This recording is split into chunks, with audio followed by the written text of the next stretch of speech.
धन्यवाद देहरादून।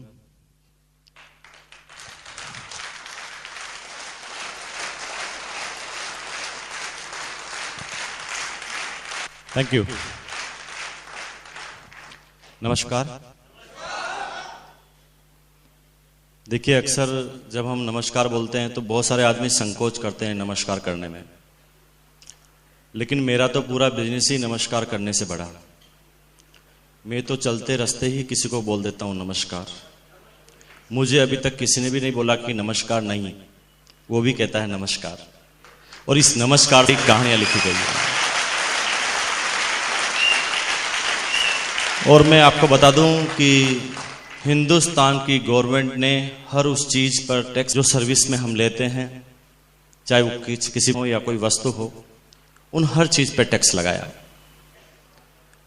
और एक जानकारी के मुताबिक, क्योंकि आरसीएम वाले नमस्कार बहुत बोलते हैं, तो हिंदुस्तान की गवर्नमेंट सोच रही है कि नमस्कार के ऊपर भी, तो जब तक ये टैक्स लग जाए उससे पहले भैया खुलकर बोल लो नमस्कार, क्योंकि उसके बाद हम टू द पॉइंट बात करेंगे कि आज हम बात कर रहे हैं आरसीएम बिजनेस की। इससे पहले मैं आपको थोड़ा सा इंट्रोडक्शन दे दूं। मैं मुकेश कोठारी मेरा नाम है। राजस्थान की सिटी है भीलवाड़ा, वहां का मैं रहने वाला हूं। और आज इस बिजनेस की बात कर रहे हैं। पीछे एक बैनर लगा है और पिछले 45 मिनट से आप ये बार बार सुन रहे हैं आरसीएम बिजनेस। तो आपको अभी तक ये पता चल चुका है कि आज हम जिस बिजनेस की बात कर रहे हैं उसका नाम है आरसीएम बिजनेस। जिस बिजनेस की अभी मैं कुछ चंद मिनटों में आपके साथ बात करूंगा, इस बिजनेस को ठीक पिछले 5.25 सालों से मैं लगातार जीता हूं, मैं सीखता हूं, मैं करता हूं। इन 5.25 सालों में लगातार इस बिजनेस को करने के बाद मुझे इस बिजनेस से क्या मिला है, क्या मिलने वाला है, ये बिजनेस क्या है, इसका फ्यूचर क्या है, इसका स्कोप क्या है, इसका विजन क्या है, इसे क्यों करना चाहिए, इसे कैसे किया जाता है और इसे कब किया जाता है, ये सारी बातें मेरे अपने अनुभव के आधार पर अगले कुछ चंद मिनटों में आपके साथ शेयर करूंगा। यूं कहे तो मेरा यहां पर आना का उद्देश्य कुछ थोड़ा अलग है। मैं आज आपको सिर्फ अपने अनुभव शेयर करने आया हूं। यूं तो बहुत बड़ी बड़ी किताबें मैंने नहीं पढ़ी है, मेरी एजुकेशन भी ज्यादा नहीं है, लेकिन इन 5.25 सालों में मेरे अनुभव इस बिजनेस में हैं। यूं कहे तो जिंदगी के अनुभव में आप मेरे से कहीं ज्यादा हैं, और आप मुझे कहीं मायनों में अपनी जिंदगी के बारे में तो मुझे समझा सकते हैं, लेकिन इस बिजनेस के बारे में थोड़ा सा आपसे ज्यादा मुझे 1% नॉलेज है, और वही शेयर करने के लिए आया हूं। और शॉर्ट में अगर देसी भाषा में मैं बोलूं तो आज मैं आपको क्या बताऊंगा, मैं ये बताऊंगा कि ये एक दीवार है। इस दीवार पर हमने पिछले 5.25 सालों में 50 बार अलग अलग टेक्निक से सिर फोड़ा है, और जब भी सिर फोड़ा है तो हमारे चोट लगी है, और चोट की साइज क्या क्या थी। और आज मैं वही बताने आया हूं कि भैया ऐसे सिर फोड़ते हैं तो चोट लगती है, ये सिर्फ आप मत फोड़ना, क्योंकि हमने सिर फोड़ फोड़ के सीखा, इसलिए 5.25 साल लगे, आपको 2 साल ही लगेगा अगर आप मेरी बात को समझ जाएंगे तो।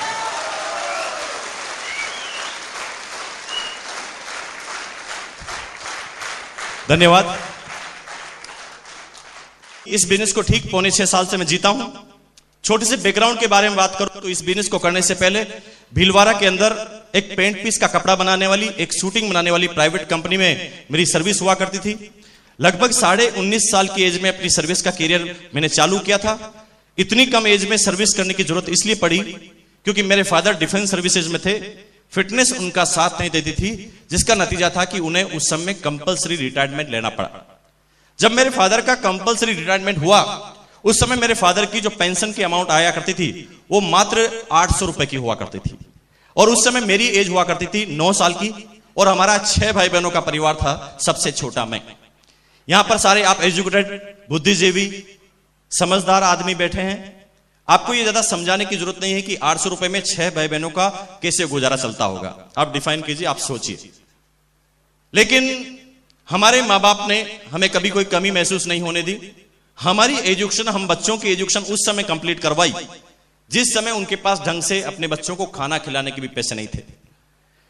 मैं गर्व करता हूं सबसे पहले भगवान, उसके बाद मेरे माँ बाप और आपके माँ बाप पर, क्योंकि जिन माँ बाप को आप में से कुछ लोग भूल चुके हैं उनको मैं फिर याद दिला दूं कि आपके मां बाप ने आपको यहां तक पहुंचाने के लिए कितने पापड़ बेले हैं, ये शायद आपको पता नहीं है, बिल्कुल भी पता नहीं होगा।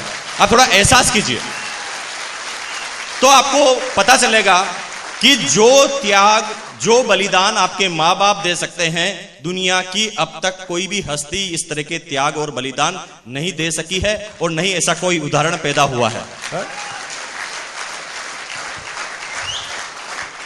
तो एक छोटा सा मैसेज यह है कि आप अपनी पूरी जिंदगी में किसे भी भूल जाना, लेकिन अपने मां बाप को मत भूल जाना। वो नंबर 1 है, वो नंबर 1 रहेंगे हमेशा।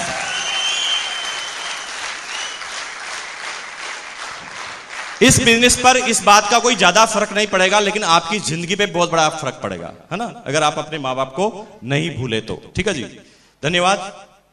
तो हमारे मां बाप ने उस समय हमारी एजुकेशन कंप्लीट कराई, हमें कभी कोई कष्ट महसूस होने नहीं दिया। लेकिन मैं जब 9 साल का था तो मेरे फैमिली के अंदर जो भी एक्टिविटीज होती थी मैं उसको गौर से देखता था।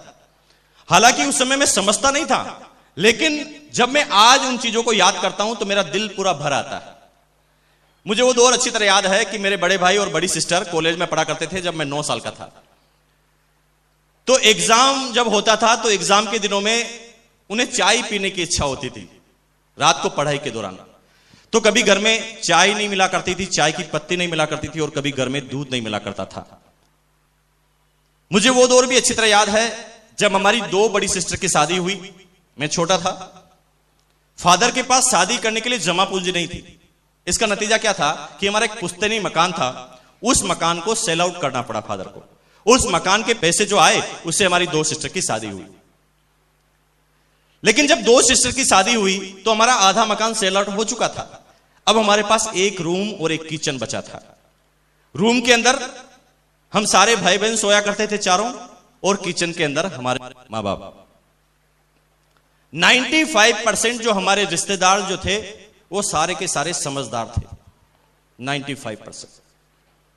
लेकिन 5% ऐसे रिश्तेदार थे जो ज्यादा समझदार नहीं थे। 95% रिश्तेदार कभी भी हमारे घर पर रुकना नहीं पसंद करते थे और खाना पसंद नहीं करते थे, क्योंकि उन्हें पता था कि इनकी हालत कैसी है। लेकिन 5% इन बातों से अनभिज्ञ थे, वो हमारे घर पर आकर बैठ जाते थे और कहते थे कि आज हम यहीं पर रुकेंगे। तो उस पूरे दिन भर पूरी फैमिली में चर्चा का विषय ही यही रहता कि ये मेहमान कहां पर सोएंगे और इन्हें क्या खिलाया जाएगा। पूरे दिन भर चर्चा होती, खिलाने की बात आती है तो कैसे कैसे इंतजाम करके उन्हें अच्छा खासा खाना खिलाया जाता है, क्योंकि हिंदुस्तान में अतिथि देवो भव की कहावत मशहूर है। लेकिन जब सुलाने की बात आती थी तो एक रूम और मेहमान। तो राजस्थान में रूम के ऊपर एक स्टेप होती है जहां पर सामान रखा जाता है, जिसे राजस्थान में टांड कहते हैं, और उसको अगर क्लोज करके ऊपर एक गेट लगा दें, यानी ऊपर का स्टोर बिना सीढ़ी का, बिना स्टेप का, तो राजस्थान में उस ऊपर वाले स्टोर को भकारी कहते हैं। तो जब भी हमारे घर में कोई भी मेहमान आता था तो हम सारे भाई बहनों का ट्रांसफर, हाँ भाई मेहमान को थोड़ी कह सकते आप जाइए, जाना हमें ही पड़ता था। वो बातें उस समय मेरे बात समझ में नहीं आई, लेकिन आज जब मैं याद करता हूं तो मुझे वो एक एक बात अभी समझ में आती है। मुझे वो दौर अभी तक याद है जब मेरी मां 100 ग्राम देसी घी को 3 महीने तक संभाल कर रखती थी। मैं छोटा था, उस समय जिद करता था कि मां आप मेरी रोटी के ऊपर घी क्यों नहीं लगाते। तो मेरी मां मुझे गोद में बिठाकर समझाती थी कि बेटा देखो, अचानक घर में कोई मेहमान आ सकता है ना, तो मेहमान को तो पता नहीं चलना चाहिए कि हम क्या खाते हैं और क्या पीते हैं। मुझे समझाया जाता। मुझे वो दौर भी अच्छी तरह याद है जब मेरे फादर को किचन का निर्माण करना था, और किचन का निर्माण करने के लिए उनके पास पैसे नहीं थे, और उनके पास पैसे नहीं थे इस वजह से कम पैसों में उस किचन का निर्माण करना था। तो उस समय सीमेंट के अंदर जो मिट्टी को मिलाया जाता है, जिस रेत को मिलाया जाता है, जिस बजरी को मिलाया जाता है, एक ट्रक आता, रोड पर खाली होकर वो मिट्टी चला जाता। अब उस रोड से मिट्टी को हमारी बाउंड्री वॉल के अंदर लाने के लिए जब इस किसी लेबर को हम कॉन्ट्रैक्ट देते थे तो वो उस समय 15-20 रुपए मांगता था, और ये 15-20 रुपए उस समय हमारे पास देने के लिए नहीं थे। तो हम पैसे बचाने के लिए कुछ टेक्निक का इस्तेमाल करते थे। वो टेक्निक क्या थी? हम रात को 11:30 बजने का इंतजार करते थे। यूं ही रात की 11:30 बजती, सारे पड़ोसी सो जाते तो हम सारे भाई बहन बाहर निकल जाते और वो उठने से पहले उस सारी मिट्टी को हम अंदर डाल दिया करते थे और हमारे 15-20 रुपए बच जाया करते थे। और ये छोटी छोटी टेक्निक्स हमारी उस समय पैसे बचाने की होती थी। इस अभावग्रस्त जिंदगी से निकले, लेकिन उस समय तक हमारे फादर मदर ने हमें महसूस नहीं होने दिया कि हम क्या करते हैं। लेकिन बीकॉम का एग्जाम दिया 19.5 साल की एज में। शायद मेरे बाप किसी चीज का इंतजार कर रहे थे। एग्जाम देते ही मैं घर पर आया। घर पर आते ही जूं ही मैं अपने रूम में गया, अपनी शर्ट को हैंगर पे लगाई, मेरी मदर मेरे पास आती है और धीरे से कहती कि मुकेश, आज तुम्हें एक बात बताते हैं कि तुमने जो आज एग्जाम दिया है ये तुम्हारा अंतिम एग्जाम है हमारी तरफ से, हम तुम्हें आगे नहीं बढ़ा पाएंगे। जब ऐसी बात मुझे बताई गई तो जीवन के सारे सपने उसी समय चकनाचूर होते हुए नजर आए। लेकिन मां बाप ने ये बात हमें बोली तो कोई न कोई सोच के साथ बोली होगी, और इसी चीज को मैं उस समय सोचने लगा। लेकिन थोड़ी देर बाद मेरी मदर ने आंसू निकालते हुए कहा कि नहीं, तुम इसका उल्टा अर्थ मत ले जाना। इसका मतलब ये नहीं है कि तुम्हें हम पढ़ने से रोकते, बस फर्क इतना सा आएगा कि पहले तुम्हारी पढ़ाई का खर्चा हम उठाते थे, अगर अब तुम्हें पढ़ना है तो तुम तुम्हारा खर्चा खुद हटाओ, खुद निकालो, क्योंकि आज के बाद हम तुम्हारी पढ़ाई के ऊपर कोई पैसा नहीं खर्च करेंगे, क्योंकि हमारी जितनी भी ताकत और कैपेसिटी थी वो अभी हमने कर बताया है। अब सोचिए, मां बाप का कोई कंपैरिजन है? मां बाप अभी भी कह रहे हैं कि हम तुमसे खाना नहीं चाहते, तुम अभी भी पढ़ सकते हो, सिर्फ अपनी खुद की इनकम जनरेट करो पढ़ाई के दौरान। जीवन की हकीकत से सामना हुआ। भीलवाड़ा के अंदर नौकरी की तलाश में दौड़ने लगा। उस समय हमारी फैमिली के पास न कोई जैक होता था और न ही कोई चेक होता था। उसी का नतीजा था कि 1 महीने तक लगातार दौड़ लगाई पूरे भीलवाड़ा में, सर्विस नहीं मिली। घर पर आकर थक कर बैठ गया। एक दिन दोस्त के फादर ने मुझे बुलाया, मुझे एक विजिटिंग कार्ड हाथ में थमाया और मुझे कहा गया कि इस कंपनी में जाइए, आपको सर्विस मिल जाएगी। मुझे विश्वास नहीं था, क्योंकि 1 महीने तक चक्कर लगाकर मैं समझ चुका था कि ये सब फालतू की बातें हैं, कोई किसी का साथ नहीं देता। इस दुनिया में सबका साम्राज्य अपने आप को खड़ा करना पड़ता है। लेकिन कहते हैं कि 1% आशा की वजह से मैं उस कंपनी में उस कार्ड को लेकर पहुंचा। मेरे से नाम पूछा गया और कहा गया कि आप कल से आ जाइए। मुझे आश्चर्य हुआ, मुझे शौक लगा कि क्या ये सच है, लेकिन वास्तव में वो मुझे यही कह रहे थे कि आप कल से आ जाइए। मैंने उस समय अपने मैनेजर से यह तक नहीं पूछा कि आप कितनी सैलरी दोगे, क्योंकि बात सैलरी का विषय नहीं थी, बात थी नौकरी मिलने का क्वेश्चन। और मैंने कहा सर्विस मिल गई, अब मुझे क्या चाहिए, और मैं घर पर आ गया। अगले ही दिन तैयार होकर ऑफिस पहुंच गया। पहला दिन ऑफिस का टाइम था 10:30 का और मैं पहुंच गया 9:30 बजे। कहते ना कि जब कोई चीज बड़ी मुश्किल से मिलती है तो उसकी अवेयरनेस अपने आप पैदा होती है। जैसे हमारी ऑक्सीजन बड़ी आराम से मिलती है तो उसकी अवेयरनेस हमारे अंदर नहीं है।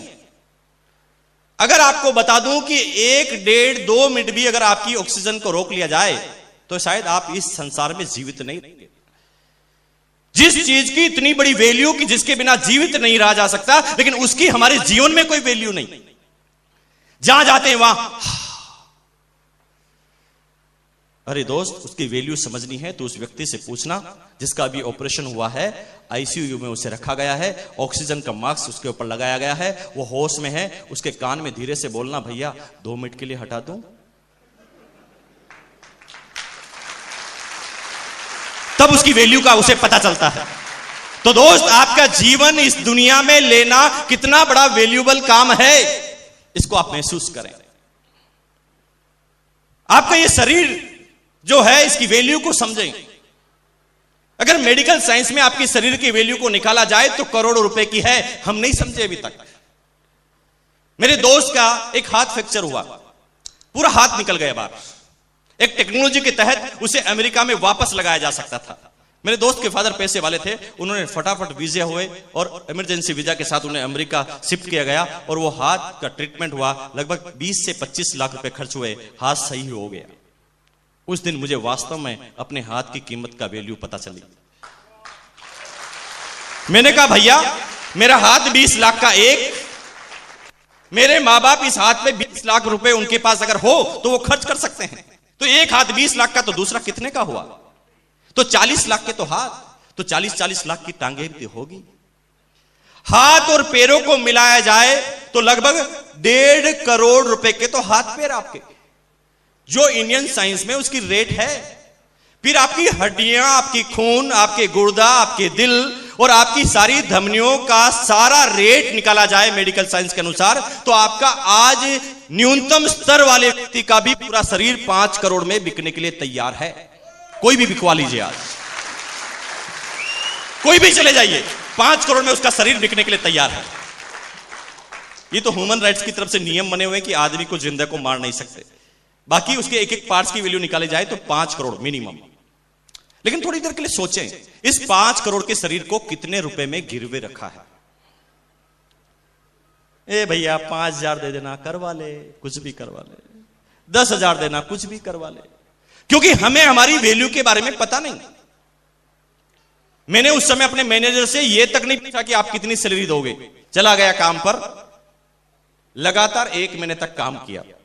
सर्विस का दिन, 1 तारीख आई, सैलरी का टाइम, लाइन लगी हुई थी सैलरी लेने वालों की, और जिंदगी का पहला अनुभव, मैं भी लाइन में खड़ा हो गया, मेरा नाम आया और मेरे हाथ में 750 रुपए पकड़ाए गए। 750 रुपए को देखते ही मेरे जीवन में जो 16 साल में मैंने सपने बनाए थे, वो सब सपने चकनाचूर होते हुए नजर आए। मुझे लग गया कि भैया ये तूने हेलीकॉप्टर का जो सपना बनाया है, तू तो तेरी एक्चुअल जिंदगी में तो साइकिल लेने के काबिल भी नहीं है। सपनों को छोटा करना चालू किया। मैं आगे बड़ा सोचते हुए, पीछे ही मेरी कंपनी का चपरासी खड़ा था, वो अंगूठा छाप पानी पिलाने का काम। मेरे सामने उसे सैलरी दी गई 1500 रुपए, 1500। एक बीकॉम पास लड़का उसे 750, और एक अनपढ़ आदमी जो अंगूठा छाप लगाकर वहां पर सैलरी उठाता है उसे 1500 रुपए। ये बात मुझे हजम ही नहीं हुई, ये क्या हो रहा है इस दुनिया में। और आप में से कुछ लोगों को अभी ये बात समझ में नहीं आ रही होगी, लेकिन मुझे आज आई है, आपको भी आ जाएगी। आपकी अलग अलग एज सेगमेंट के व्यक्ति यहां हो सकते हैं। कोई आदमी 20 साल का होगा, कोई 30, 40, 50, 60, 65, 70 साल के व्यक्ति यहां पर होंगे। लेकिन मैं आपको बता दूं कि आप 65 और 70 साल के व्यक्ति हैं, लेकिन अगर आपने अपने सपनों को खो दिया है तो आप जीरो हैं। लेकिन अगर आपके सपने जीवित हैं तो कोई फर्क नहीं पड़ता कि आप किस एज में हैं, क्योंकि धीरू भाई अंबानी 40 साल का था तो आप में से कोई भी इंसान उसे नहीं जानता था, जानता था। लेकिन 40 साल के बाद उस बच्चे ने क्या करके बताया कि हिंदुस्तान नहीं पूरी दुनिया उसे जानती थी। क्यों? क्योंकि 40 साल के होने के बाद भी उसने अपने सपने को खत्म नहीं किया था, उसने अपने गोल को, अपने टारगेट को खत्म नहीं किया था। लेकिन हम किसी क्षेत्र में 5 बार अगर असफलता हमें मिले, 5 बार छोड़ो यार, 2 बार भी असफलता मिले तो हम उस क्षेत्र को छोड़ देते हैं। एक कविता बचपन में आपने सुनी हो, हार नहीं होती, है ना, कोशिश करने वालों की। उस जीवन में इस कविता को हमने इतनी बार अंदर डाला है कि वो पूरी कविता हमें याद हो गई, लेकिन कभी भी हम में से किसी इंसान ने उस कविता का एक भी शब्द अपने जीवन में नहीं उतारा, नहीं उतारा। अगर आप इजाजत दें तो वो कविता आपको याद दिलाऊं, मैं वापस दिलाऊं, क्योंकि इस बार कविता को आप सुनने के हिसाब से मत सुनना, इस बार महसूस करने के हिसाब से सुनना। जिंदगी में अब तक ये कविता आपने सुनी है, लेकिन आज इसको महसूस कर लेना कि कामयाबी लिखी कहां से जाती है। क्योंकि उस कविता का जो शीर्षक था, हार नहीं होती। रिपीट कर रहा हूं, इस बार महसूस कर लेना, क्योंकि अगली बार जब ये कविता आपके सामने आए तो आप पूरे हिल जाने चाहिए। इसमें लिखा है, लहरों से डरकर नौका पार नहीं होती, कोशिश करने वालों की कभी हार नहीं होती। नन्ही चींटी जब दाना लेकर चलती है, नन्ही चींटी जब दाना लेकर चलती है, चढ़ती दीवारों पर 100 बार फिसलती है। नन्ही चींटी जब दाना लेकर चलती है, चढ़ती दीवारों पर 100 बार फिसलती है। मन का विश्वास रगों में साहस भरता, चढ़कर गिरना, गिरकर चढ़ना न उसे अखरता। आखिर उसकी मेहनत बेकार नहीं होती, कोशिश करने वाला। क्या लिखा है कि चींटी भी जब काम करना चालू करती है तो हर बार वो सक्सेस नहीं होती, लेकिन लगातार उसके लगे रहने की वजह से एक समय ऐसा आता है जब उसकी ये मेहनत बेकार नहीं होती और वो अपनी मंजिल को पा लेती है। दूसरे पैराग्राफ पे कितनी जोरदार चीज लिखी है, 1 अरब रुपए का ये पैराग्राफ होना चाहिए। हिंदुस्तान में सारी चीजें सस्ती है।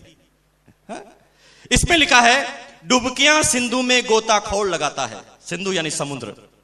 डुबकियां सिंधु में गोताखोर लगाता है, जा जाकर खाली हाथ लौट कर आता है, मिलते न सहज ही मोती गहरे पानी में। बड़ी आसानी से मोती उसे गहरे पानी में नहीं मिलते। मिलते न सहज ही मोती गहरे पानी में, बढ़ता दूना उत्साह इसी हैरानी में। अब वहां कम नहीं होता वो, जब उसके हाथ में मोती नहीं आता है तो वो पहले से डबल एक्साइटेड होता है और अब कहता है कि यस, अब मैं इस बार तो अपने मोती को लेकर रहूंगा। फिर डुबकी लगा देता है।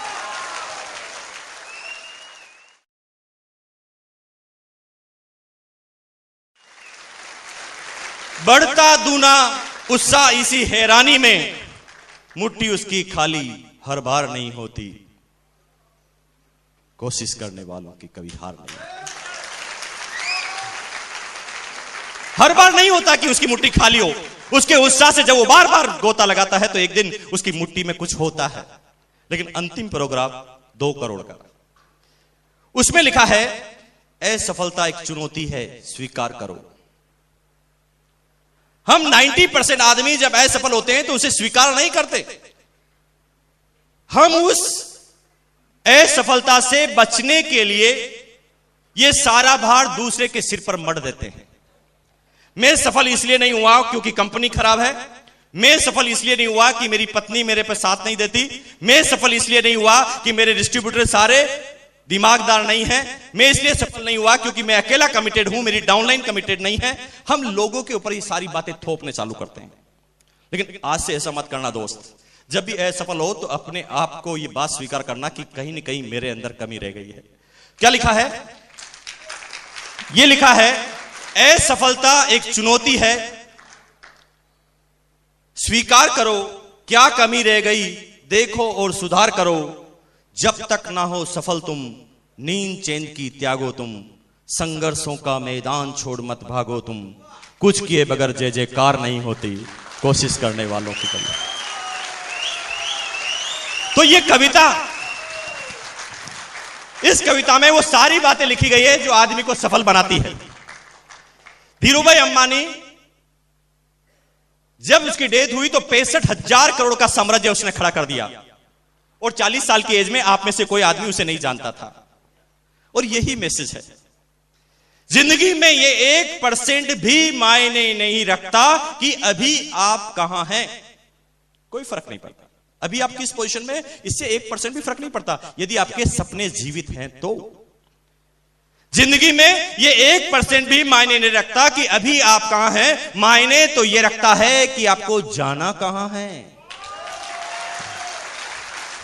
आपका गोल, आपका डेस्टिनेशन, आपका स्टेशन अगर आपको पता है कि आपकी मंजिल क्या है, और अगर आपको यह पता है कि आपकी मंजिल क्या है, तो कोई फर्क नहीं पड़ता कि अभी आप कहां हैं। लेकिन 90% आदमियों की मंजिल खत्म हो जाती है 2-3 बार असफलताओं के बाद। जब आदमी 5,000 से अपनी सर्विस को चालू करता है, 10,000, 15,000, 20,000 तक पहुंचते पहुंचते उसे पता चल जाता है कि भैया ये करोड़ों रुपए के जो मैंने सपने देखे हैं ये सब झूठे हैं, मेरे शायद इस जिंदगी में पूरे नहीं होंगे। और अपने सपनों को चकनाचूर कर देता है और एक साधारण सी जिंदगी वो बिताने लग जाता है। और कब उसकी जिंदगी आउट हो जाती है उसे भी पता नहीं चलता। कब वो 90% आदमियों की श्रेणी में पता चल जाता है, लोगों को पता भी नहीं चलता। अगर आप इस बात से सहमत नहीं है तो मैं आपको याद दिला दूं, हमारी अपलाइन कहती है कि आप सब लोग अपने पिताजी और दादाजी का नाम जानते होंगे, लेकिन मैं अगर आपसे बात करूं कि आपके दादाजी के पिताजी के पिताजी के पिताजी, यानी आपके परदादाजी के पिताजी, उसके नाम को पूछने की मैं बात करूं तो लगभग 90% आदमी अभी फेल हो जाएंगे। 95-98% आदमी फेल हो जाएंगे, उन्हें उनके परदादाजी के पिताजी का नाम पता नहीं है। तो क्या यह एहसान फरामोश वाली बात नहीं है? जिसकी वजह से आप हैं उसी को भूल गए। मैं बात सिर्फ क्वेश्चन पूछ रहा हूं, मुझे भी पता नहीं है, मैं सिर्फ क्वेश्चन पूछ रहा हूं। क्यों? क्योंकि वो भी कहीं ना कहीं हमारे जैसे श्रेणी में थे। महात्मा गांधी की बात करें तो वो चौथी पीढ़ी में आते हैं आपके। महाराणा प्रताप की बात करें तो 20वीं पीढ़ी में आते हैं। बड़े बड़े रानी लक्ष्मीबाई से लगाकर मीराबाई तक अगर आप सबकी बात करें तो आपकी 25वीं, 30वीं, 50वीं पीढ़ी में आते हैं। फिर भी उनका नाम आपको अच्छी तरह पता है, लेकिन आपके दादाजी के नाम को भूल गए।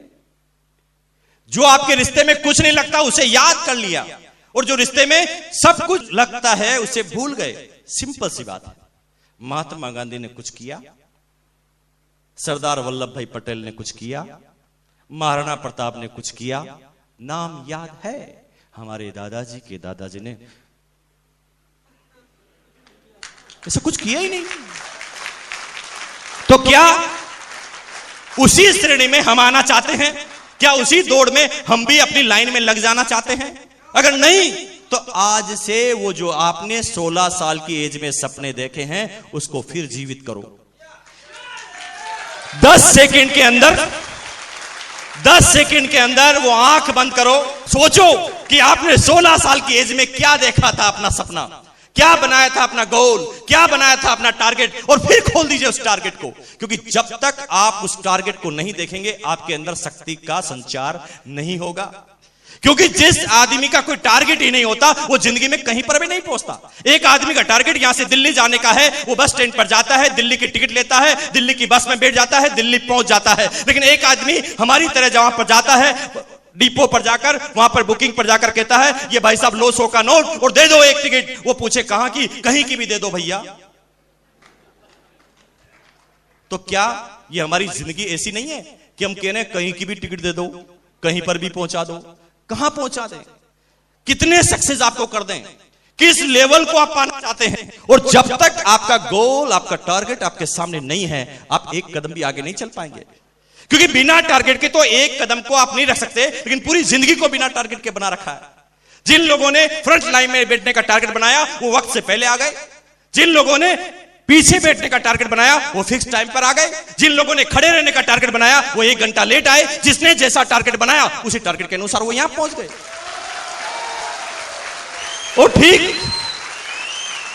और ठीक हमारी पूरी जिंदगी में हमारे साथ यही होता है कि उस टारगेट को पूरा करने के प्रति हमारी तैयारी क्या है, हमारा कमिटमेंट क्या है, हमारा गोल क्या है, उसके ऊपर हमारे टारगेट पूरे होते हैं। लेकिन 750 की सर्विस को मैं करने लगा, जिंदगी की हकीकत का सामना हुआ। उस समय मैं इन बातों पे नहीं सोचता था, क्योंकि मैं भी एक जनरल आदमी की तरह उस जीवन को जी रहा था। मुझे लगा था कि भैया ये सपने छोड़ दो, सपने देखना बंद कर दो, ये हमारे बस की बात नहीं। 11 महीने तक काम किया 750 की सर्विस में। 11 महीने बाद मैंने सोचा, एक दिन रात को उठकर मेरे अंदर एक संचार आया और मैंने अपने दिमाग से पूछा। मैं अपने दुनिया में सबसे बड़ा मित्र अपने दिमाग को मानता हूं, दुनिया पड़ोसी को मानती है। लेकिन आज से जब भी कोई शंका हो, जब भी कोई प्रॉब्लम हो, लोगों से मत पूछना कि इस प्रॉब्लम का हल क्या है। जब अपना मन शांत हो तो अपने ही दिमाग से पूछना कि इस चीज का हल क्या है। क्योंकि दुनिया में जो आपका दिमाग आपको राय दे सकता है, दुनिया की कोई भी वस्तु, दुनिया का कोई भी कंप्यूटर उस तरह की राय आपको नहीं देता। लेकिन जरूरत क्या है कि आपका दिमाग उस समय शांत हो। अगर आप गुस्से में किसी क्वेश्चन का आंसर आप पूछेंगे तो उल्टा सीधा आंसर देगा। मन शांत हो। रात को 11:30 बजे 12 बजे उठने के बाद मैंने अपने दिमाग से पूछा, भैया क्या मुकेश कोठारी तू 750 के लिए पैदा हुआ है? दिमाग ने कहा नहीं भैया, तू 750 के लिए पैदा नहीं हुआ है, तुझे कुछ और करना है। उस दिन पता नहीं क्या ताकत मेरे अंदर आई कि मैं अगले दिन जब ऑफिस गया तो सबसे पहले मैंने अपने 4 साथियों को मेरे पास बुलाया और मैंने कहा, भैया मैं 750 के लिए पैदा नहीं हुआ हूं, मैं ये सर्विस छोड़ने वाला हूं, कुछ और करने वाला हूं। जोश जोश में ये बात मैंने अपने साथियों को बता दी। मेरे साथी मेरे सामने मुस्कुराए और उनमें से एक साथी ने मेरे बॉस को यह बात बता दी। मेरे बॉस ने मुझे चेंबर में बुलाया, पसीने निकल गए क्योंकि अब हकीकत की बात होने वाली थी। क्योंकि मुझे लगता था कि अब ये पूरा मेरे सामने रेजिग्नेशन लेटर आएगा। लेकिन मेरे बॉस ने मुझे बुलाया और कहा कि मुकेश जी, कुछ लोगों के जरिए पता चला कि आप इस कंपनी को छोड़ रहे हैं। मैं ना हाँ बोल पाया ना बोल पाया, क्योंकि अब हकीकत का सामना था। लेकिन मेरा बॉस मुझे क्या कहता है कुछ ही सेकंडों के बाद, उसने कहा नहीं, आप जो डिसीजन ले रहे हैं वो गलत ले रहे हैं। हमारी कंपनी में आपके लिए बहुत बड़ा फ्यूचर है और हमने ऐसा सोच लिया है कि अगले महीने से हम आपको 500 रुपए का इंक्रीमेंट दे रहे हैं। मैं डर रहा था और काम हो गया उल्टा। अब मैंने फिर क्वेश्चन किया अपने दिमाग से, बता दिमाग अब तुझे सर्विस छोड़नी चाहिए। तो दिमाग कहता अब कर, 500 का लग गया ना। फिर करने लगा, फिर 11 महीने तक 1250 में काम किया। फिर ऐसी बात उपजी, फिर मैंने अपने दोस्त को बताया, फिर उसने बॉस को बताया, बॉस ने फिर मुझे 1000 का इंक्रीमेंट दे दिया। और यूं कहे तो जब जब भी मैं कुछ सोचता था अपनी जिंदगी के बारे में, तब तब मुझे 1000 रुपए का इंक्रीमेंट दिया जाता था। और यूं अगर सही शब्दों में बात करें तो मेरी जिंदगी का अब अगर सबसे बड़ा कोई दुश्मन रहा है तो मेरी सर्विस में मेरा इंक्रीमेंट, जो मुझे न तो जीने देता था और न ही मुझे उस क्षेत्र में मरने देता था। जब भी मैं कुछ करने की सोचता था मुझे 1000 रुपए के इंक्रीमेंट से थोपा जाता था। क्योंकि मैं कुछ एक ऐसी सनसनीखेज बात बताने वाला हूं जो अब तक दुनिया के किसी भी लीडर ने स्टेज से नहीं बोली है, मैं बोलूंगा। लेकिन मेरा आज मैसेज ये नहीं था होगा कि आप जो भी सर्विस करते हैं वो छोड़ देना, नो, ये मैसेज नहीं है मेरा।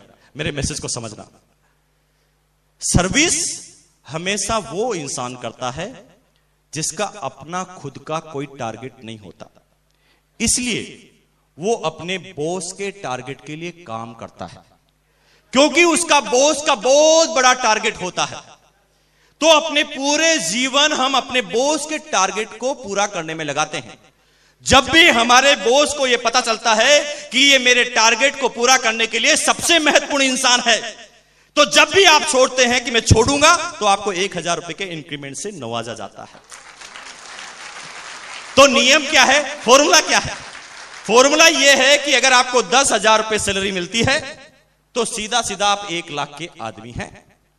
क्योंकि दुनिया का कोई भी बिजनेसमैन, दुनिया का कोई भी एम्प्लॉयर आपको 10,000 की सर्विस जब भी देगा जब वो 1 लाख का आदमी है, तभी तो 90% उसका प्रॉफिट होगा। अगर आप 10,000 के आदमी हैं और 10,000 ही सैलरी देगा तो बताइए घाटे का सौदा नहीं है। आप खुद 1 लाख रुपए के आदमी हैं, इसलिए आपको 10,000 रुपए मिल रहे हैं। क्योंकि आपका बॉस का बड़ा टारगेट है, उसे पता चल जाता है कि अगर यह चला गया तो मेरा टारगेट पूरा नहीं होगा, और वो अपने टारगेट को पूरा करने के लिए बार बार इंक्रीमेंट आपके सामने रखता है। और मेरे सामने भी ठीक 8 साल तक इस तरह के इंक्रीमेंट रखे गए। और यूं कहे तो मेरी पूरी जिंदगी को एक बंजर जिंदगी बना दी, जो न सोचने लायक था न करने लायक था। जब भी कुछ सोचता था इंक्रीमेंट लगता था। 27 साल की एज हुई, उस कंपनी का डिप्टी मार्केटिंग मैनेजर बना। कंपनी की तरफ से गाड़ी, कंपनी की तरफ से वो सारे अलाउंस मुझे मिले। लेकिन 27 साल की एज में जब ये सफलताएं छोटी छोटी मुझे मिली, तो यूं कहें कि मेरी जिंदगी को लकवा लग गया। हमारी अपलाइन कहती है परफेक्शन इज पैरालिसिस। अगर आप सोचते हैं कि आप परफेक्ट हैं, आप परिपूर्ण हैं, तो समझ लो आपको लकवा लग गया है, आपको पैरालिसिस हो गया है। तो 27 साल की एज में जब इतनी अच्छी सैलरी मुझे मिलने लगी, तो मैंने लोगों की बातों को सुनना ही बंद कर दिया। क्योंकि मुझे ऐसा लगता था कि सबसे इंटेलिजेंट आदमी तो मैं हूं। मैं अपने फादर की बात सुनने के लिए मना कर देता था, मैं अपने भाइयों की बात सुनने के लिए मना कर देता था, मैं अपने दोस्तों की बात को नहीं मानता था। क्योंकि मेरे अंदर एक घमंड और एक ईगो आ गया था कि मुकेश कोठारी, तू एक सक्सेसफुल इंसान है, तुझे दुनिया क्या समझा सकती है। खास तौर से ये जो लकवा है 2-3 तरह के आदमियों को लगता है, और आप में से अगर किसी आदमी को यह लकवा है तो आज ही खत्म कर लेना। क्योंकि आपकी जिंदगी की प्रोग्रेस में सबसे बड़ी बाधा ये 3 तरह के लकवे होंगे। पहला होता है एजुकेशन का लकवा, एजुकेशन का पैरालिसिस। जब एक आदमी थोड़ा ज्यादा पढ़ लिख जाता है तो कम पढ़े लिखे आदमी को वो कुछ समय के बाद पागल समझना चालू कर देता है। एक डॉक्टर को जब एक जनरल इंसान कोई बात करता है तो वो कहता है कि अच्छा तू समझाएगा मुझे। क्यों भाई, जिंदगी का कोई ऐसा अनुभव उसके पास नहीं हो सकता जो डॉक्टर के पास नहीं है? हो सकता है, लेकिन वो समझने की कोशिश नहीं करता उसको। एक ज्यादा पैसे वाले कम पैसे वाले की बात नहीं सुनता, और एक ज्यादा सम्मान का अधिकारी कम सम्मान वाले की बात नहीं सुनता। 3 तरह के लकवे पाए जाते हैं। मेरे पास भी वो एक तरह का लकवा आ गया, पैसों वाला। मैंने लोगों की बात को सुनना बंद कर दिया, और 8 साल तक मेरी कोई प्रोग्रेस नहीं हुई। मैं उसी तरह से एक बंजर जमीन में अपने जीवन को यापन कर रहा था। कहने को मैं बॉस था उस समय। 27 साल की एज में 80 आदमियों का मेरा स्टाफ था मार्केटिंग का, उनका मैं बॉस था। कहने को मैं उस समय भी सूट पहनता था, कहने को उस समय भी टाई लगाता था, उस समय भी लोग बाग मुझे बॉस कहकर बुलाते थे। लेकिन मैं इस फालतू के घमंड में चूर था। सतीश पंडित, ग्रेट लीडर, उसके बारे में उन्होंने एक कविता में लिखा कि तू जिसे चाहता उसे चाहता नहीं, इस झूठ से न खुद को परेशान कर। आराम कर। तू जिसे चाहता उसे चाहता नहीं।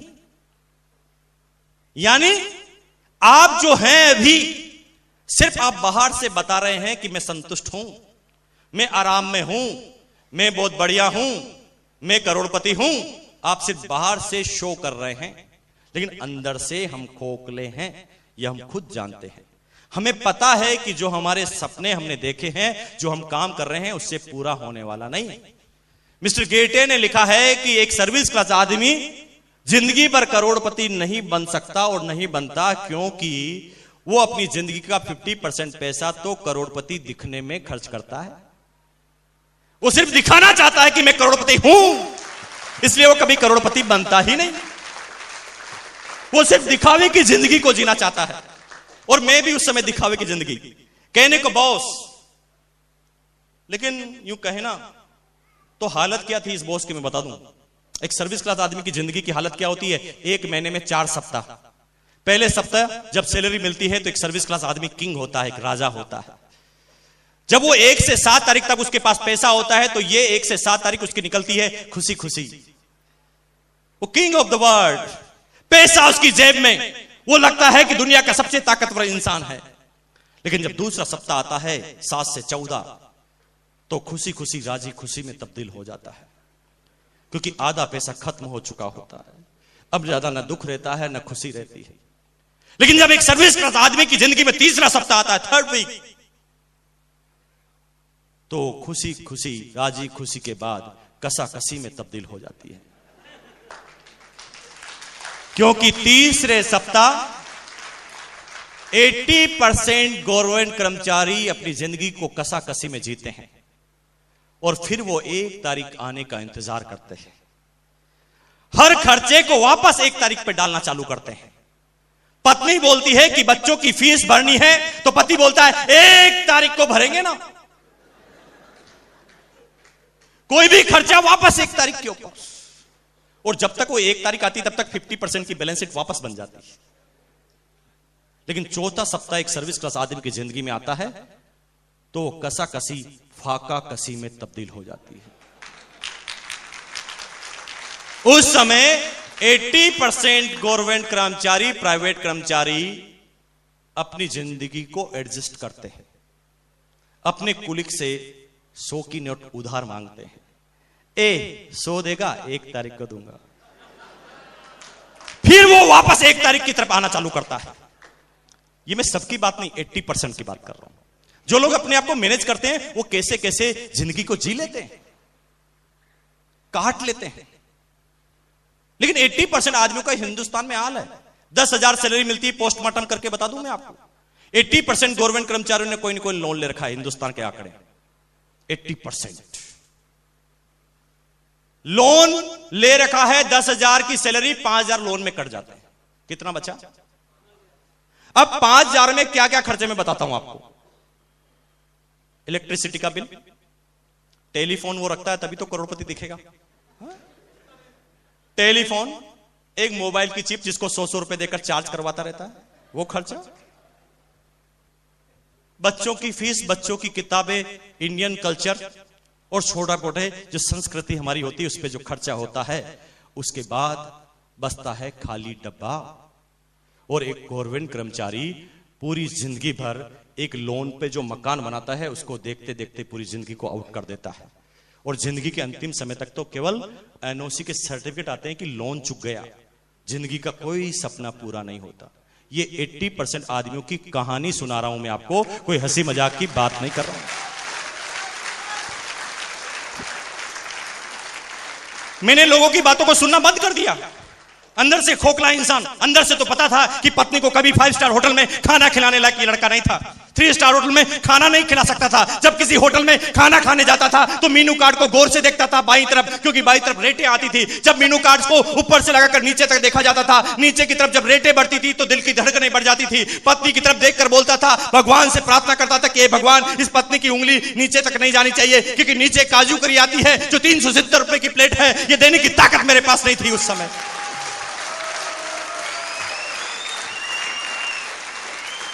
भगवान से सिर्फ प्रार्थना करता था, प्रार्थना कि रुक जाओ, ये उंगली यहीं पर रोक दो। लेकिन कभी कभी प्रार्थनाएं नहीं सुनी जाती और असली जिंदगी की परीक्षा होती। इस तरह से उबड़ खाबड़ वाली जिंदगी को जीता जाता था। इधर से फुटबॉल मारा जा रहा था, इधर से बैट से बल्ला मारा जा रहा था। जिंदगी चलती जा रही थी। कहने को मैं बाहर तो करोड़पति दिखता था, लेकिन हकीकत कुछ और थी।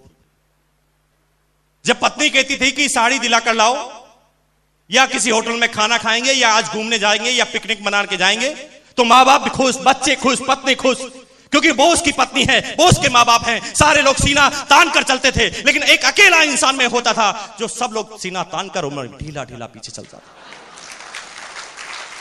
लेकिन दिखावा इतना था कि पत्नी और बच्चों के सामने भी मैं दिखावा करता था। मेरी पत्नी जो ही पीछे मुड़कर मेरी तरफ देखती थी, मैं कड़क हो जाता था, लेकिन अंदर से खोखला इंसान था। और कभी कभी हम मर्द लोग जो है ना, हम सोचते हैं कि हमारी पत्नी को हमने समझा दिया। आप गलत फहमी में जी रहे हैं भैया।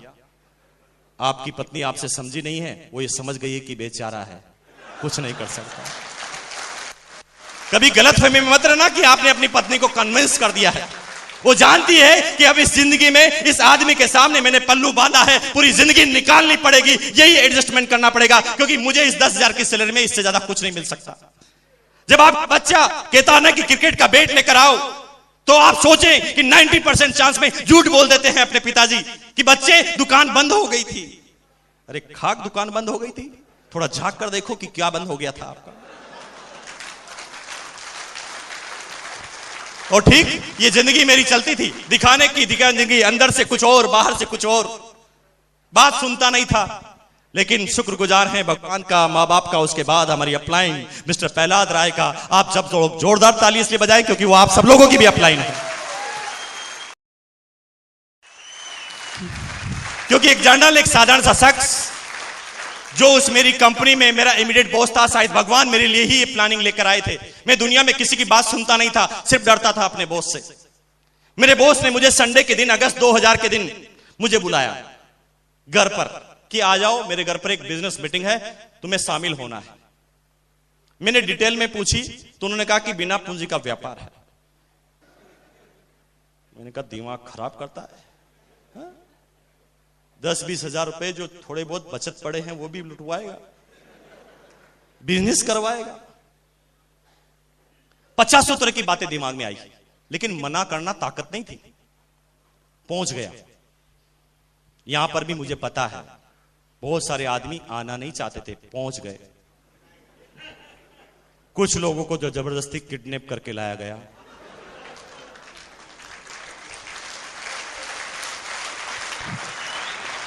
कुछ लोग जो हैं बेचारे इसलिए आ गए होंगे कि मना करना उनके बस की बात ही नहीं थी, ऐसे आदमी ने उन्हें इनवाइट किया था। और कुछ लोग इसलिए आ गए होंगे कि 15 बार पहले मना कर चुके थे, आज कोई बहाना नहीं बचा था, क्योंकि अब तक उन्होंने फैमिली में सबको एक एक बार ऊपर पहुंचा दिया था बहाने के अंदर। आज ये हो गया, आज वो हो गया, आज ये हो गया। 15 बार लगातार बनाया होगा, आज 16 बार आना पड़ा होगा, मजबूरी। और कुछ लोग समझदार होंगे जो पिंड छुड़ाने के लिए आए होंगे। वो कहता है, रोज कहता है आरसीएम कर, चल आज चलता हूं, टाइम है मेरे पास, इतनी कमियां निकाल दूंगा कि तू भी छोड़ देगा, चिंता मत कर। अपने दिमाग पर भरोसा करके वो यहां पर पहुंच गए हैं। अब आप में से सोच रहे होंगे कि आप ये बात क्यों जानते हैं, क्योंकि मैं भी पहले दिन यही सोच के आया था। क्योंकि बॉस को मना करना ताकत नहीं थी, लेकिन मैं अपने आप को बॉस से ज्यादा इंटेलिजेंट समझता था।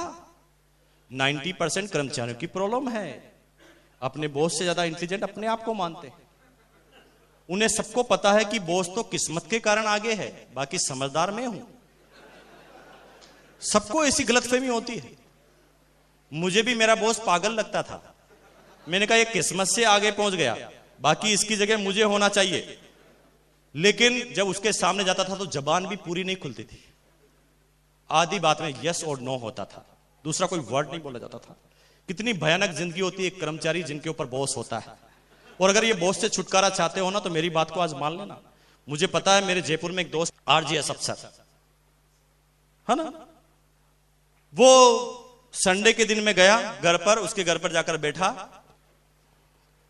सोफे पर वो बैठा हुआ था, मैं भी उसके पास जाकर बैठा।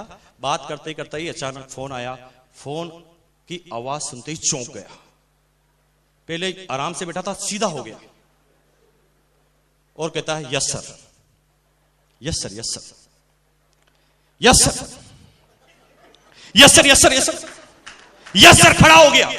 अरे मैंने कहा खड़ा क्यों हो गया? तेरा घर है भाई, तू बैठ जा, तेरा बॉस नहीं है यहां पर।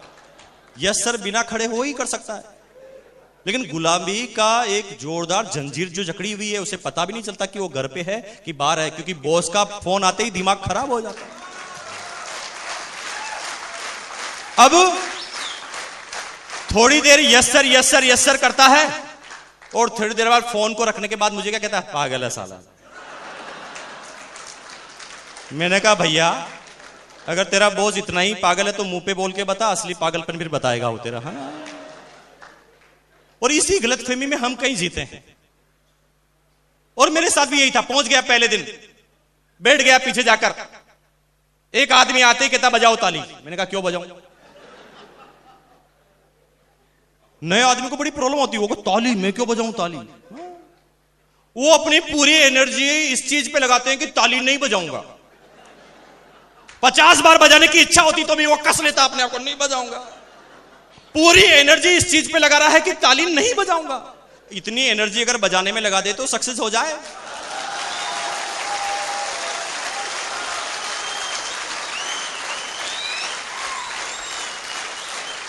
लेकिन मैं तो जनरल आदमी था ना। उन्होंने कहा ताली बजाओ, मैंने कहा नहीं बजाऊं। लेकिन जो ही मेरा बॉस मेरी तरफ देखता था मैं बजाने लगा, क्योंकि दबाव से ही हम जिंदगी भर काम करते आए हैं, अपनी मर्जी से नहीं करते आए कभी भी। ताली बजाई 45 मिनट तक, अलग अलग तरीके से उन्होंने तालियां बजाई, क्योंकि मेरा दिमाग उस प्लान की तरफ था ही नहीं, तो कुछ समझ में आए नहीं। वो मुझे प्लान बता रहे थे, मैं कुछ और बता रहा था। वो कह रहे थे कि भैया ये बिजनेस है, मुझे ऐसा लगता था कि ये फंसाएगा। क्योंकि जब डबल माइंडेड होता है आदमी को कुछ समझ में नहीं आता। जब आप पहली बार किसी को प्लान बताते हैं तो आपको नहीं लगता वो कितना अच्छा रिएक्ट करता, वाह वाह वेरी गुड, कितना जोरदार, वाह मजा आ गया। लास्ट में पूछते ज्वाइन कर लें? वो क्या थोड़ा सोच लेता हूं।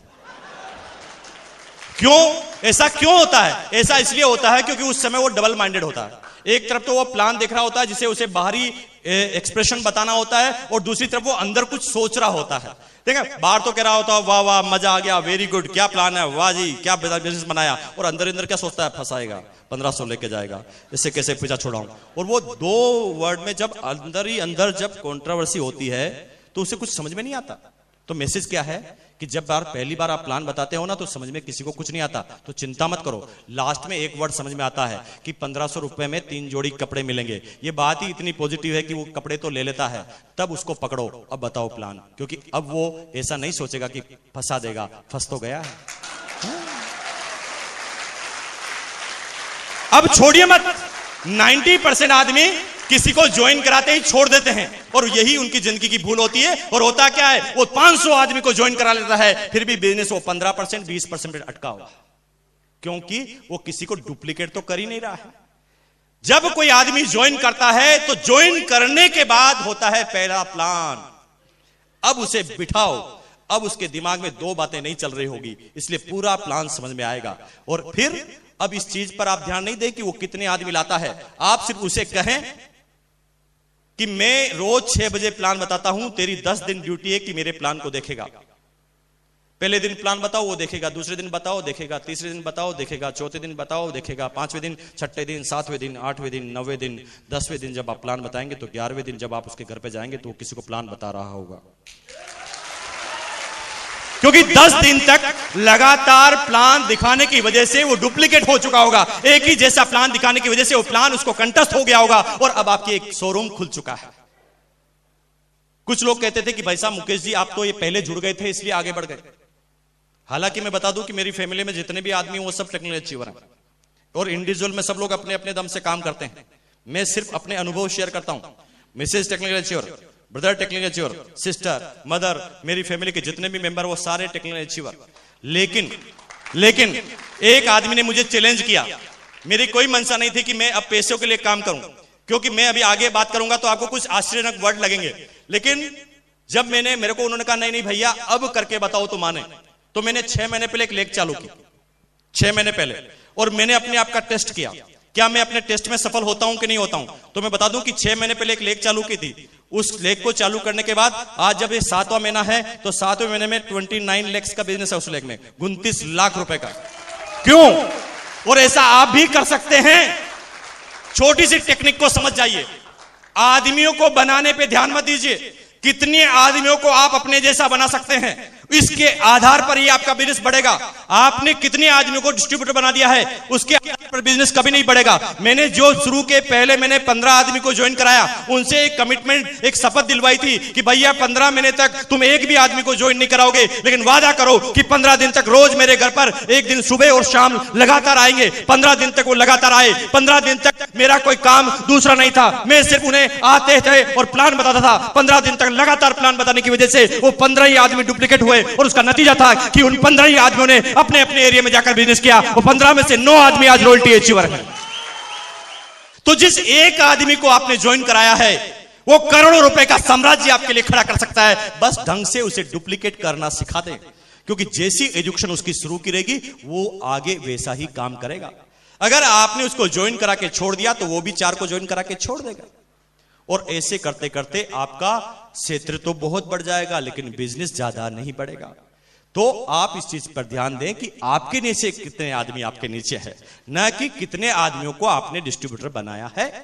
क्योंकि शेर के बच्चे 2 ही अच्छे। 2 को टाइगर बनाओ, 2 को शेर बनाओ। इस हद तक शेर बनाओ कि वो हर चीज में कंपीट करने के लिए तैयार हो। अब मैं आपको बताऊं बात कि वो 29 लाख का जो बिजनेस खड़ा हुआ है, उस बिजनेस में अब तक मैंने 4 सेमिनार दिए। अब मेरे लिए यह संभव नहीं था कि मैं हर आदमी की डेप्थ में जाकर काम करूं, लेकिन मैंने क्या किया कि उनको डुप्लीकेट कर दिया कि वो अपने हिसाब से ही काम करने लग गए। बस वो किसी मीटिंग में जाते हैं, पूरा सुनते हैं और जो सुनते हैं वहां पर बता देते हैं, वहां पर भी मीटिंग हो जाती है। और इस तरह से उन्होंने पूरे अलग अलग स्टेट में बिजनेस फैलाया। और आप ये काम खुद करते हैं। अगर आप अभी ज्वाइन किए हैं तो भागना बंद कीजिए और आज से अपनी अपलाइन की बेल्ट पकड़ लीजिए। और मना करता है तो अपलाइन को कस के पकड़ लो कि सर मुझे 10 दिन चाहिए, मैं 10 दिन आपके साथ रहना चाहता हूं, उसके लिए मुझे क्या कीमत अदा करनी मुझे बताओ। लेकिन 10 दिन तक मैं एक भी मिनट आपको छोड़ने वाला नहीं। 10 मिनट तक मैं आपकी हर एक्टिविटीज पर नजर रखूंगा। 10 दिन तक आप क्या करते हैं मैं सारी चीज देखूंगा। और 10 दिन तक आप अपनी अपलाइन के साथ रह गए तो 11वें दिन वही अपलाइन आप बन गए। लेकिन इसका मतलब यह नहीं है कि अपलाइन से बिना पूछे उसके साथ लग जाए। नो, उसके टाइम के मुताबिक कि अपलाइनें बहुत सारी हो सकती हैं। क्या करते हैं पूरे दिन भर? सिर्फ ये चेक करना 10 दिन तक, और 10 दिन तक वो काम आप करने लग गए तो आप भी टेक्निक पे पहुंच जाएंगे। सीधी सी बात। अब सिंपल सी बात हुई, मैंने बिजनेस को देखा, देखने के बाद 45 मिनट तक समझ में कुछ नहीं आया। लास्ट में सिर्फ एक बात समझ में आई कि 1500 रुपए देने पर 3 जोड़ी कपड़े मिलते हैं। ये बात ही अपने आप में इतनी पॉजिटिव थी कि मैं सोचने लग गया। मैंने घर पर जाके सोचा कि यार ये कौन सा बिजनेस बताया, दुनिया के सारे बिजनेस में बेचना पड़ता है, यहां पर खरीदना पड़ता है, उल्टा बताया। तो बात कुछ समझ में नहीं आ रही थी, लेकिन क्योंकि बात कुछ अटपटी सी लग रही थी और बात ऐसी लग रही थी जिससे कोई नुकसान नहीं होने वाला था, क्योंकि वो कपड़े देने की बात कर रहे थे। तो मैंने रात को, मेरा सबसे सर्वोत्तम मित्र है दिमाग, मैंने रात को अपने दिमाग से पूछा यार वो बॉस जो कह रहा उसे तुझे करना चाहिए? तो दिमाग ने कहा व्हाई नॉट, क्यों नहीं करना चाहिए। मैंने कहा क्या फायदे होंगे? तो दिमाग ने ठंडे दिमाग से जवाब दिया 2 फायदे होंगे। मैंने कहा पहला फायदा ये है कि अगस्त का महीना, अक्टूबर में दीपावली, कपड़े तो वैसे भी सिलाएगा, ले ले। मैंने कहा दूसरा फायदा? उसने कहा दूसरा फायदा ये है भैया कि देने वाला बॉस है और बॉस खुश हो गया तो इंक्रीमेंट भी लग जाएगा।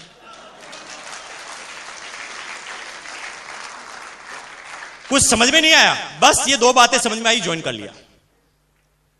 ज्वाइन करने के, क्योंकि कपड़े पहनने के लिए ही लिए थे, इसलिए सीधा टेलर के पास गया, कपड़े सिलवा लिए। शुक्र है भगवान का कि वो सारा काम ऑटोमेटिक वही करवा रहा था जो मुझे करना था। बाकी 90% आदमी तो किट लेकर घूमते रहते हैं, किट ले लो, किट ले लो, किट ले लो। कपड़ा पहनते नहीं, किट लेकर घूमते हैं। अरे आप किट लेके घूमेंगे तो 1000 क्वेश्चन तैयार कर देंगे क्वालिटी के बारे में। किट लेकर कपड़े को दिखाओगे तो वो पूछेगा कपड़ा कैसा है। आप क्योंकि अच्छा है तो भी वो बात मानेगा नहीं। तो कपड़ा कैसा, हम कहते हैं अच्छा है, नहीं अच्छा नहीं निकला तो, खराब हो गया तो, प्रेस की क्या गारंटी है, कलर की क्या गारंटी है, कितने दिन चलेगा, 1000 क्वेश्चन तैयार कर दिए। लेकिन अगर आपने कपड़ा पहना है ना, वो कहता कपड़ा कैसा है, ये पहना है, चुप, कोई भी क्वेश्चन आगे नहीं आएगा कपड़े के बारे में, क्वालिटी के बारे में, क्योंकि आपने उसे प्रेजेंट करके बता दिया है कि मैंने खुद ने पहना है। और अगर आपके खुद के पहनने से जो बात आती है, भाई एक सिंपल सी बात है, आप एक होटल में जाते हो, होटल का मालिक अपने शाम का डिनर वो अपनी खुद की होटल में कर रहा है, तो ये अपने आप में साबित नहीं हो जाता कि इस होटल की सारी क्वालिटी बढ़िया है? सिंपल सी बात।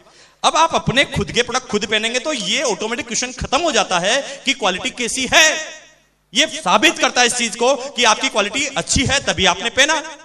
तो कपड़ा मैंने पहनाया, सिला लिया, पहन लिया, और पहनने के बाद मैं अपने 2 दोस्तों के पास गया। बिजनेस करने का कोई मूड नहीं था, 2 दोस्तों के पास गया, उन्हें पता नहीं था कि बिजनेस है, इसलिए उन्होंने कपड़े को देखा, उनका यूं यूं किया। मैं कंफ्यूज हो गया कि यूं यूं करने से होता क्या। हिंदुस्तान में 90% आदमी की प्रॉब्लम है। हिंदुस्तान में जलेबी वाले से भी पूछो ना कपड़ा कैसा है, तो वो भी अंदर हाथ डाल देता है और यूं यूं करता है। मैं अभी तक भी कंफ्यूज हूं कि ये करने से होता क्या है। जर्मनी और फ्रांस वाले अभी तक भी हिंदुस्तानियों पे शोध कर रहे हैं कि हिंदुस्तानियों के हाथों में कौन से सेंसर हैं जो सब लोग यूं यूं करते हैं कपड़े को। अरे यूं यूं करने से ही पता चल जाता तो दुनिया की बड़ी बड़ी लेटेस्ट टेक्नोलॉजी की मशीनें क्यों बनती, हिंदुस्तानियों को खड़ा कर देते, वो यूं यूं करते रहते। आज के बाद यूं यूं मत कीजिए कपड़े को। पहला चीज है कपड़ा पहनिए, पहनने के बाद यूज करने से ही पता चलता है कपड़ा कैसा है। बातें करने से कपड़े के बारे में कोई जानकारी नहीं होती। पिछले 8 साल से मार्केटिंग में रहने के बाद ये मेरा अनुभव है, यूं यूं करने वालों को समझ लो कुछ समझ में नहीं आता। उसने यूं यूं किया, अच्छा है, क्योंकि उसे पता नहीं था ना बिजनेस है, इसलिए उसने कह दिया अच्छा है। हम जब किसी को प्लान बताते हैं और कपड़ा बताते हैं ना, तो वो यूं यूं करता है। जिसको ज्वाइन करना होता है वो कहता, और जिसको टालना होता है वो कहता बताओ कपड़ा, मजा नहीं आया। अरे यूं यूं करने से थोड़ी मजा आएगा, कपड़ा पहनने से मजा आएगा। तो यूं यूं जो करता है इसका मतलब यह है कि अभी उसे प्लान समझ में नहीं आया है। सीधा सीधा मतलब है, आप ढंग से नहीं समझा पाए हैं, आपके अंदर अभी सुधार की जरूरत है। अब उन्होंने कहा कपड़ा कैसा, मैंने कहा अच्छा है, मुझे दिलाएगा, मैंने कहा वेरी गुड।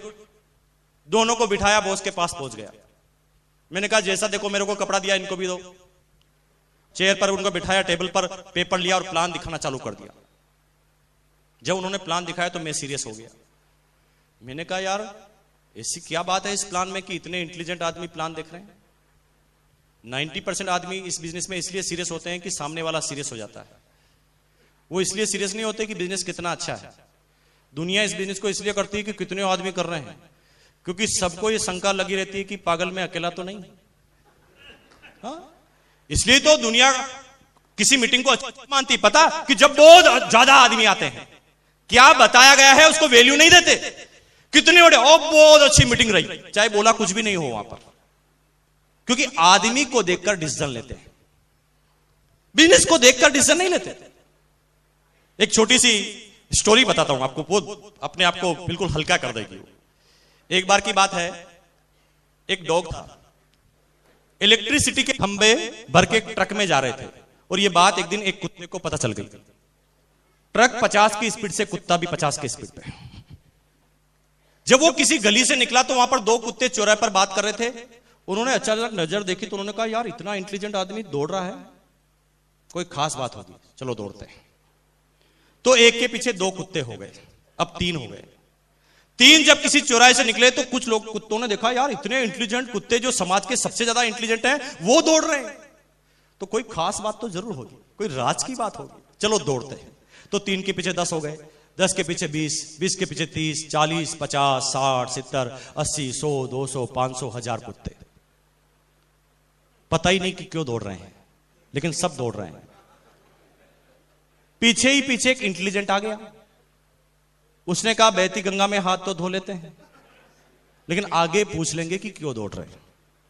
उसने आगे वाले से दौड़ते हुए पूछा भाई साहब, उसने कहा डिस्टर्ब मत कर। पता नहीं है और कह रहा डिस्टर्ब मत कर। भाई साहब डिस्टर्ब नहीं कर रहा हूं, दौड़ते जाइए और बताते जाइए ना कि क्यों दौड़ रहे हैं। वो कहा मुझे पता नहीं, वो तो आगे वाला दौड़ रहा था इसलिए। अच्छा आगे वाले से पूछिए। वो कहा मुझे भी पता नहीं, वो तो आगे वाला दौड़ रहा था। आगे वाला सबसे पूछते गए, नंबर 1 वाले का नंबर आया। उसने कहा भाई साहब 1000 कुत्तों को आपने दुड़वा रखा है, पीछे से भयंकर डिमांड आ रही है, सब जानना चाहते हैं कि हम दौड़ रहे हैं तो क्यों दौड़ रहे हैं, प्लीज बताओ ना। वो कहा बेवकूफो, इतना सा पता नहीं है, ये खंबे जहां पर भी लगाएंगे वहां टांग ऊंची करके क्या करेंगे।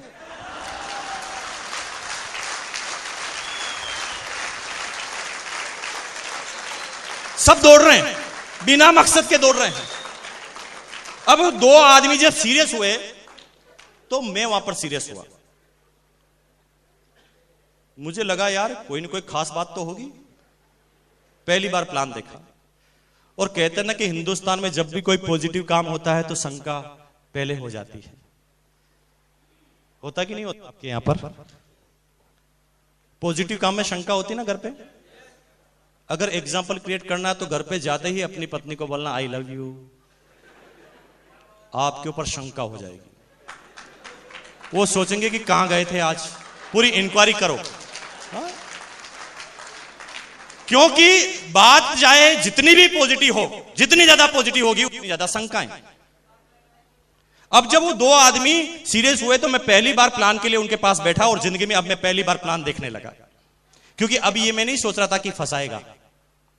Yes you got me. अब मेरी बात समझ रहे हैं आप? क्योंकि मैं फंस चुका था। अब मैं प्लान को ढंग से देख रहा था। मैंने कहा अब कि क्या खास बात बता रहे हैं, देखते हैं। और पहली बार जब मैंने ढंग से प्लान देखा तो देखते ही पता चल गया कि मुकेश कोठारी ये एकमात्र ऐसा बिजनेस है जो तेरे लिए बना है। क्योंकि तेरे पास पैसा भी नहीं है और ये बिजनेस बिना पैसों का होता है। तेरे पास टाइम भी नहीं है और इस बिजनेस में टाइम आता है। तेरे पास सिक्योरिटी भी नहीं है और इस बिजनेस में सिक्योरिटी आती है। और ये तीनों काम तेरे के पास इस बिजनेस से आते हैं, इसलिए तुझे इस बिजनेस को करना चाहिए। और ये पहला दिन इस बिजनेस को ज्वाइन करने का। काम करना चालू किया। पहले दिन से काम करना चालू किया। पहले मैंने काम किया, अजीबोगरीब घटना हुई जो सबके साथ होती है।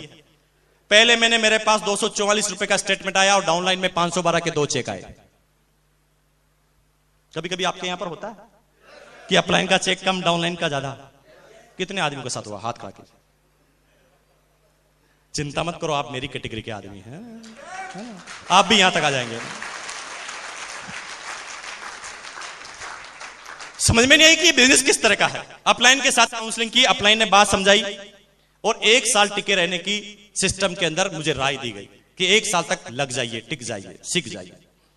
और शुरुआती 1 साल में इस बिजनेस में लगा रहा, हर कंडीशन में। शुरुआती 1 साल जो आज आपके साथ है ना, वो हमारे साथ नहीं था। आई फील ज्वेलसी, क्योंकि आज आपको इस बिजनेस का हाईवे तैयार मिला है। Super express highway. सिर्फ गाड़ी लगानी है और एक्सीलेटर दबाना है, ये 2 ही काम आपके लिए बाकी रह गए हैं। क्योंकि इस बिजनेस में अब आपके करने के लिए कुछ बचा ही नहीं है। क्या करेंगे आप? क्योंकि मैं अब आपके सामने बात कर रहा हूं 6 साल पुरानी और आज की। 6 साल पहले जब मैं, मेरी टीम और मेरी डाउनलाइन, मेरी अपलाइन ने जब इस बिजनेस को ज्वाइन किया था तो आज की जैसे पहले कुछ नहीं होता था। आज 2-2 हजार आदमियों की सेमिनार होती है। अरे मुर्दे से मुर्दे को, नेगेटिव से नेगेटिव आदमी को भी इस सेमिनार में लाकर बिठाओ ना तो थोड़ी देर बाद वो हिलने लगता है।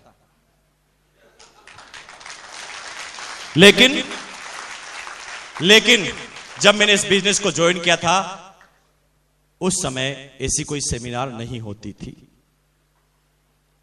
आज आपके पास जब ज्वाइन करते हैं उसी समय 275 प्रोडक्ट्स। जब हमने ज्वाइन किया था तो एक प्रोडक्ट था शूटिंग। आज आपके पास 8 से लगाकर 9000 पिकअप सेंटर यानी 9000 शोरूम की लिस्ट आपके सामने पहले ही दिन होती है, जिसे आप लोगों को बता सकते हैं। उस समय जब हमने चालू किया था तो एक था भीलवाड़ा में, गुजरात में डिस्ट्रीब्यूटर बनाना है तो भीलवाड़ा से किट ले जाओ। आज आपके पास पिछले कंपनी के 6 सालों का इतिहास है। हमने जब चालू किया था तो 4 दिन का इतिहास था। आज आपके पास एक आरसीएम टाइम्स आता है जिसको दिखाते ही सामने वाला आदमी बेहोश हो जाता है। हमारे पास उस समय आरसीएम टाइम्स नहीं आता था। आज आपके पास आपकी अपलाइन के अनुभवों का खजाना बुक्स, टेप और सीडी के अंदर मौजूद है। हमने जब चालू किया था तो न बुक्स आती थी, न टेप्स आती थी, न सीडी आती थी। आज आपके पास यूं कहे तो क्या नहीं है? ऐसी कौन सी चीज जो चाहिए वो नहीं है? सारी चीज आपके पास मौजूद है, यानी हाईवे तैयार है। लेकिन हमारे पास ये सारी चीजें नहीं थी। दो चीजें थी, पहला था कमिटमेंट, दूसरा था बिलीव।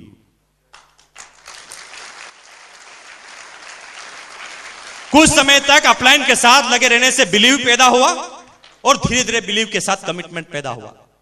हम तो विश्वास के साथ सामने वाले आदमी को बोलते थे, भाई साहब बिजनेस बहुत अच्छा है, 4 आदमी जुड़ चुके हैं, आप आ जाओगे तो 5वें हो जाओगे। इसके अलावा कोई बात कहने लायक हमारे पास नहीं थी। लेकिन बिलीव के साथ लगातार बात कहते गए। लोग बाग मना करते थे, हम कहते गए, रिजल्ट नहीं थे। पत्नी नाराज, बच्चे नाराज, मां बाप नाराज, सारी दुनिया नाराज हुई हमसे, हमारी अपलाइन से नाराज हुई उनकी फैमिली। लेकिन कहते हैं ना कि सतीश पंडित ने उस कविता में सारा बिजनेस तो खोल के रख दिया। सारा बिजनेस उन्होंने लिखा है, इश्क मांगे कदम कदम कुर्बानियां, कुछ देर के लिए कुछ लज्जतें कुर्बान कर आराम कर। इश्क मांगे कदम कदम कुर्बानियां। जब नए काम की शुरुआत आप करेंगे तो आपको कुर्बानियां देनी पड़ेगी, कीमतें अदा करनी पड़ेगी। लेकिन 90% आदमी शुरुआती 1 साल कीमत अदा करने के लिए तैयार नहीं होते, सीखने के लिए तैयार नहीं होते। वो तो सिर्फ चाहते हैं कि 4 बन जाए और 500 का चेक आ जाए। उन्हें इस बिजनेस की रॉयल्टी और टेक्निकल का कोई मतलब नहीं है। वो सिर्फ ये चाहते हैं कि 4 उल्लू बन जाए और मेरा 512 का चेक मेरे पास आ जाए। इस टेक्निक पर काम करते हैं। मत कीजिए। ये बिजनेस 4 आदमी बनाने का नहीं है, ये बिजनेस जीवन बनाने का है। जिंदगी बदल देता है ये बिजनेस।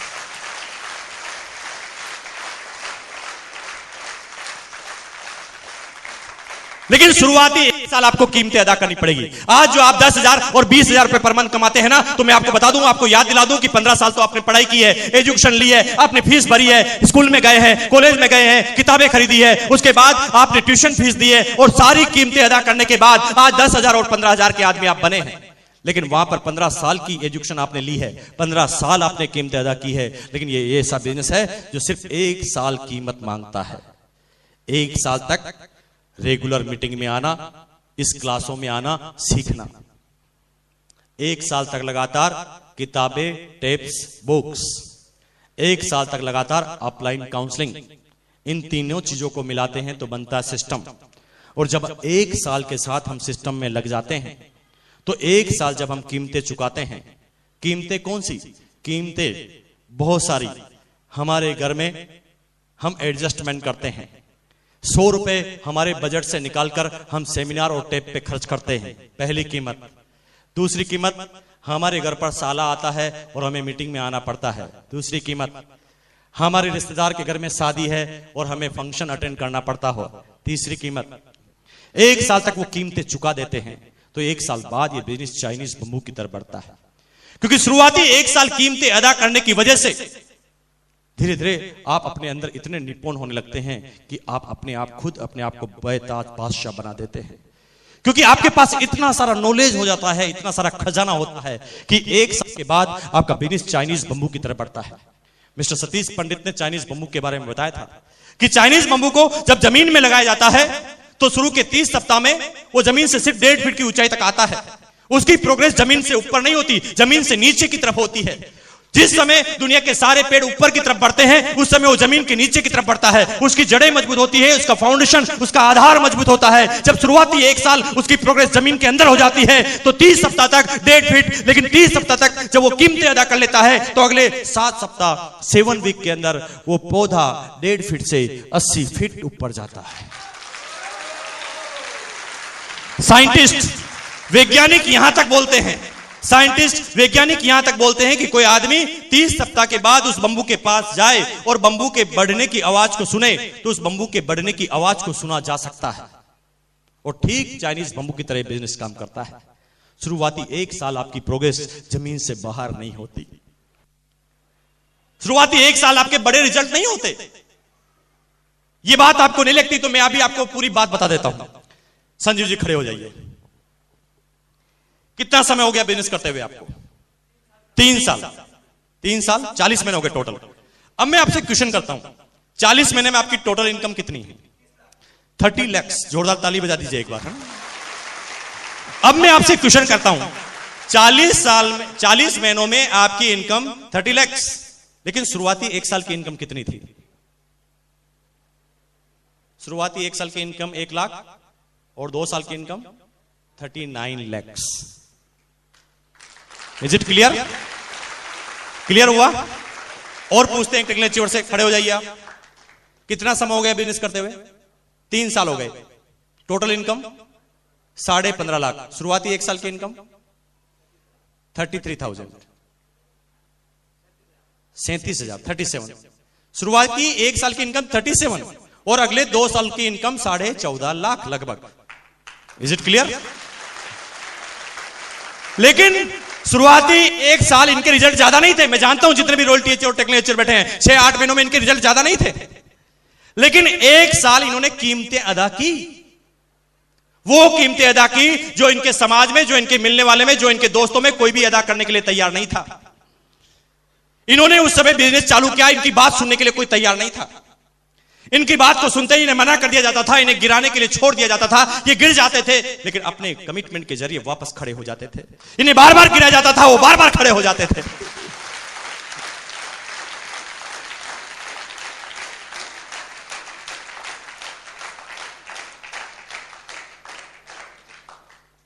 गोता सिंधु में गोताखोर लगाता है, जा जाकर खाली हाथ लौट आता है। मिलते न सहजी मोती गहरे पानी में, बढ़ता धूना उत्साह इसी हैरानी में। मुट्ठी उसकी खाली हर बार नहीं होती कोशिश करने वालों की। शुरुआती 1 साल कमिटमेंट के साथ, और 1 साल जब कमिटमेंट के साथ बिता देते हैं तो ये बिजनेस कैसे बनता है पता है? 2 तरीके इस बिजनेस में, तीसरा कोई तरीका नहीं। या तो इस बिजनेस में करोड़पति बनो या फिर आउट। दूसरा कोई तरीका नहीं बनाया है इस बिजनेस में। करोड़पति बनो या आउट हो जाओ बिजनेस से, 2 ही तरीके बने हैं। करोड़पति कैसे बनते हैं? जब शुरुआती 1 साल जब हम कमिटमेंट के साथ ये काम करते हैं, कीमतें अदा करते हैं, तो हमारे आगे एक इंजन होता है जो मजबूत इंजन होता है, जिसके सारे हम ये बात सीखते हैं। लेकिन शुरुआती 1 साल जब हम कमिटमेंट के साथ गुजार लेते हैं, कीमतें अदा कर लेते हैं, तो हमारे पीछे भी कुछ कमिटेड साथी खड़े हो जाते हैं। हमारे आगे कमिटेड, हमारे पीछे कमिटेड। हमारे आगे एक इंजन, हमारे पीछे एक इंजन। अब हम चाहे डब्बे भी बन जाएं, अब आगे और पीछे वाला इंजन दिल्ली जाना चाहता है तो आप मना कर सकते हैं?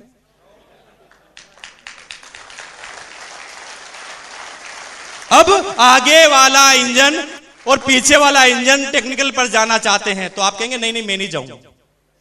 जाना पड़ेगा, क्योंकि आप सिस्टम में आ गए हैं। अब आपके पीछे से भी फोर्स है, अब आगे से भी फोर्स है, और शुरुआती 1 साल इसी तरह से आपको कमिटमेंट के साथ सिस्टम से लगा रहना पड़ता है।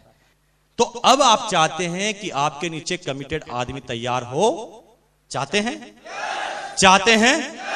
तो आज के बाद इस जबान का इस्तेमाल मत करना। कैसे? रॉयल्टी पे पहुंचो ना, टेक्निकल पे जाओ ना, प्रोडक्ट क्यों नहीं इस्तेमाल करते? मीटिंग में आओ ना, सेमिनार में आओ, टेप सुनो ना। मत कहना आज की बात, एक शब्द मत बोलना, आप उसे करके बताना, रॉयल्टी पर आकर बताना, टेक्निकल पर आकर बताना, प्रोडक्ट इस्तेमाल करके बताना। लोगों से सिर्फ शब्दों में बात मत करना कि ये कर लो वो कर लो, क्योंकि मैं आपको एक प्रैक्टिकल करके बताता हूं, आपको पूरी बात समझ में आ जाएगी, पूरी बात, क्योंकि अक्सर हम करते क्या नहीं।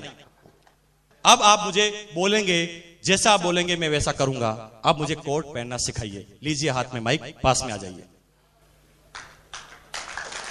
प्लीज।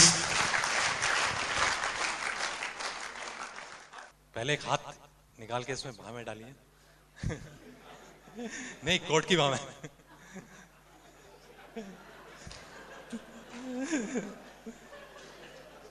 सीधा हाथ सीधी बाह में।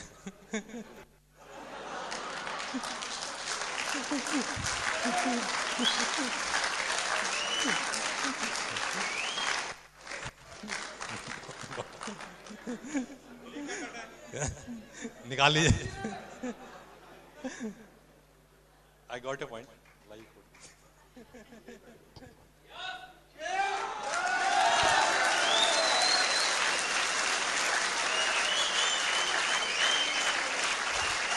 Thank you. यही सिंपल तरीका है एजुकेटेड करने का। अब इसे समझ जाइए कि महात्मा गांधी ने चरखा चलाया, पहले खुद ने क्यों चलाया? क्या वो ये नहीं कह सकते थे कि भाई तुम चरखा चलाना, मैं जब तक लंच करके आता हूं? सबसे पहले उन्होंने करके दिखाया। और जब तक कोई काम आप करके नहीं बता सकते तब तक बोलना मत। आप किसी को बोलते हैं कि भाई तुम्हें आदमी नहीं मिलते क्या? ट्रेन में आदमी नहीं है क्या? बस में आदमी नहीं है? लेकिन जब वो आपकी डाउनलाइन आपके साथ ट्रेन में सफर कर रही है तब आपने किसी से बात ही नहीं की। कहां प्रैक्टिकल है? अब आपकी डाउनलाइन आपके साथ है तो बात करके बताइए कि ट्रेन में किस तरह से बात की जाती है। आपकी डाउनलाइन ऑटोमेटिक सीखेगी क्योंकि आप करके बता रहे हैं। बोलिए मत, शब्दों से मत बोलिए। ट्रेन में बैठे हैं, क्यूरियोसिटी पैदा कीजिए, सामने वाले से मुस्कुराइए, नमस्कार कीजिए। वो क्या कहेगा? नहीं मुस्कुराऊंगा। वो भी मुस्कुराएगा। थोड़ी देर पूछिए और आपका नाम क्या है? वो नाम बताएगा। वो सभ्य आदमी थोड़ी देर बाद आपका नाम नहीं पूछेगा। यस और नो? क्या आपके यहां पर ऐसा नहीं होता? ऐसा ही होता है। थोड़ी देर बाद बातें कीजिए, वाह क्या मौसम सुहाना है, कुछ भी बात कीजिए। और थोड़ी देर बाद पूछ लीजिए कि आप क्या करते हैं। वो बताएगा मैं रिटायर्ड हूं, तो बताइए। थोड़ी देर बाद वो नहीं पूछेगा आप क्या करते हैं? आओ बताता हूं क्या करते हैं।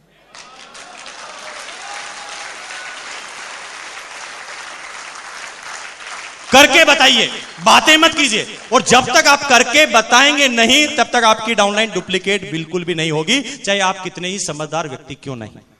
लेकिन दोस्तों, मैं आपके बीच में अब उन साथियों को बुलाने जा रहा हूं और अब आपको सारी बातें सीखनी है उन चीजों से।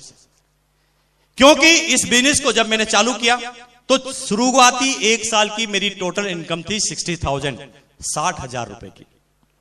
लेकिन जब एक साल तक मैं सिस्टम में लग जाता हूं, tapes, book, CD, upline counselling, meeting, seminar, event, training, ये सारी चीजें मैं एक साल जब करता हूं तो एक साल के बाद ये मेरा चाइनीज बंबू की तरह बढ़ता है, जिसकी प्रोग्रेस मेरे हाथ में अब नहीं रहती। क्योंकि शुरुआती एक साल की इनकम थी 60,000 और अगले पौने 5 सालों की इनकम आती है 2,70,00,000 से भी ज्यादा की। 244 रुपए, 244 रुपीज मेरा पहला स्टेटमेंट था।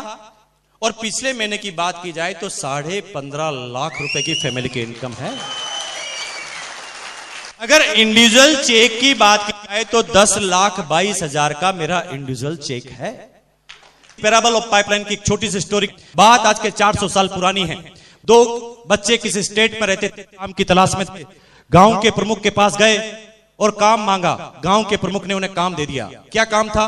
5 किलोमीटर दूर एक मीठे पानी की झील से पानी लाने का काम। 5 किलोमीटर दूर एक मीठे पानी की जो झील थी, झील से पानी लाने का काम उन्हें मिल गया। वो झील जो अपने इतिहास में कभी भी सूखी नहीं थी। दोनों बच्चों को काम मिला, दोनों खुश हो गए। काम के लिए जाने लगे, बाल्टी को हाथ में लिया, पानी भर के लाने लगे। हर बाल्टी पर उन्हें सेंट मिलने वाले थे। दोनों बच्चों पानी लेने के लिए जा रहे थे, उसमें से दूसरा बच्चा थोड़ी देर के लिए रुक गया। तो पहले वाले ने कहा, भैया क्या इंतजार कर रहा है? इतनी मुश्किल से काम मिला है, पैसे कमाने हैं, पेट भरना है, अपना जीवन यापन करना है, चिंता मत कर, चल काम चालू कर, पैसा कमाते हैं। लेकिन दूसरा वाला बच्चा कहने लगा कि भैया बात एकदम सही है, पैसा तो मुझे कमाना है क्योंकि पेट के लिए जरूरी है। लेकिन दोस्त मेरी बात थोड़ा सुनो, क्या जो इस पानी को हम लेने जा रहे हैं, क्या जो ट्रेडिशनल काम हम करने जा रहे हैं, क्या जो हम पैसे कमाने जा रहे हैं, उससे क्या हमारे सारे सपने पूरे हो जाएंगे? क्या हमारे दादाजी पिताजी ने जिसने ये काम किया था उनके सपने पूरे हो गए थे? चलो पानी तो लाते हैं क्योंकि पेट भरना जरूरी है, लेकिन पानी लाने के साथ कुछ घंटे एक ऐसा भी काम करते हैं जो जीवन में हमारे दादाजी पिताजी ने और दुनिया के किसी आदमी ने नहीं किया, हम उस काम की शुरुआत करते हैं। तो पहले बच्चे ने कहा कौन सा काम? उसने कहा चलो रोज 10 घंटे पाइपलाइन, रोज 10 घंटे पानी लाएंगे और 2 घंटा हम 5 किलोमीटर दूर एक जो मीठे पानी की झील है उससे गांव तक एक पाइपलाइन बिछा देंगे कि पानी ऑटोमेटिक ही आए। बात 400 साल पुरानी है। 400 साल पहले किसी ने पाइपलाइन के बारे में सोचा तक नहीं था। कोई आदमी ये समझता नहीं था कि पाइपलाइन से भी क्या इस तरह का काम हो सकता है। लोगों ने उसकी इंसल्ट बनाना चालू की। लोगों ने कहा दिमाग खराब है तेरा, पाइपलाइन बनाएगा। तेरे दादाजी ने भी बनाई पाइपलाइन कभी? तेरे पिताजी ने भी कभी पाइपलाइन के बारे में सोचा? क्या ऐसी पाइपलाइन कभी बनी है? क्या ऐसी पाइपलाइन कभी बन सकती है? मत देख सपने, नहीं होंगे तेरे ये सपने पूरे। मत छोड़ दे अपने ये इरादे की पाइपलाइन तू बना लेगा। काम कर, वो ट्रेडिशनल काम से ही तेरा पेट भरेगा, चल पानी ला। लेकिन दूसरा बच्चा तो दीवाना था, वो कहता नहीं भैया पानी तो लाऊंगा लेकिन 2 घंटे पाइपलाइन भी बनाऊंगा। दोनों बच्चों ने काम चालू किया। एक 12 घंटे पानी लाता था, एक 10 घंटे पानी लाता था। इनकम ज्यादा किसकी होगी, 12 घंटे वाले की, 10 घंटे वाले की? 12 घंटे वाले की इनकम चालू हो गई। वो 10 घंटे का काम का जो पैसा आता था वो अपने जीवन में लगाता था, और 2 घंटे का जो पैसा आता था उसको बचत करता था। धीरे धीरे उसके पास ज्यादा पैसे आने लगा, तो पैसे आने के बाद वो जिम्मेदार नागरिक बन गया आपकी और मेरी तरह। धीरे धीरे उसने अपनी शादी कर ली, उसके बच्चे हो गए, उसने एक मकान खरीद लिया, उसने एक साइकिल खरीद ली, और जीवन में जो आप करते हैं वो सब उसने भी कर लिया। लेकिन 5 साल के बाद भी उसके पैसे कमाने की तृष्णा खत्म नहीं हुई। 5 साल के बाद जब उसके पास सब कुछ हो गया तो भी वो चाहता था कि और पैसा कमाए। क्या ट्रेडिशनल मार्केट वाले ऐसा नहीं चाहते? चाहते हैं। वो चाहते थे कि और पैसा कमाए, तो और पैसा कमाने के लिए ज्यादा काम करना पड़ेगा। पहले वो 12 घंटे पानी लाते थे, अब 14 घंटे पानी लाने लगे। 14 घंटे पानी लाने के साथ ही पैसों की आमदनी उसकी बढ़ गई। लेकिन 14 घंटे पानी लाते ही उल्टा रिएक्शन चालू हुआ, क्योंकि उसने ज्यादा काम उस समय करना चालू कर दिया जब उसके शरीर की एफिशिएंसी कम हो गई थी। तो ऐसा उल्टा काम करने की वजह से 5 साल के बाद गाड़ी उल्टी चालू हो गई। 5 साल के बाद उसका स्वभाव चिड़चिड़ा हो गया, क्योंकि वर्क का लोड बहुत ज्यादा हो गया। क्या ट्रेडिशनल मार्केट वालों को ऐसा लोड नहीं होता? 5 साल के बाद वो टेंशन में रहने लगा, क्योंकि वर्क लोड बढ़ गया था।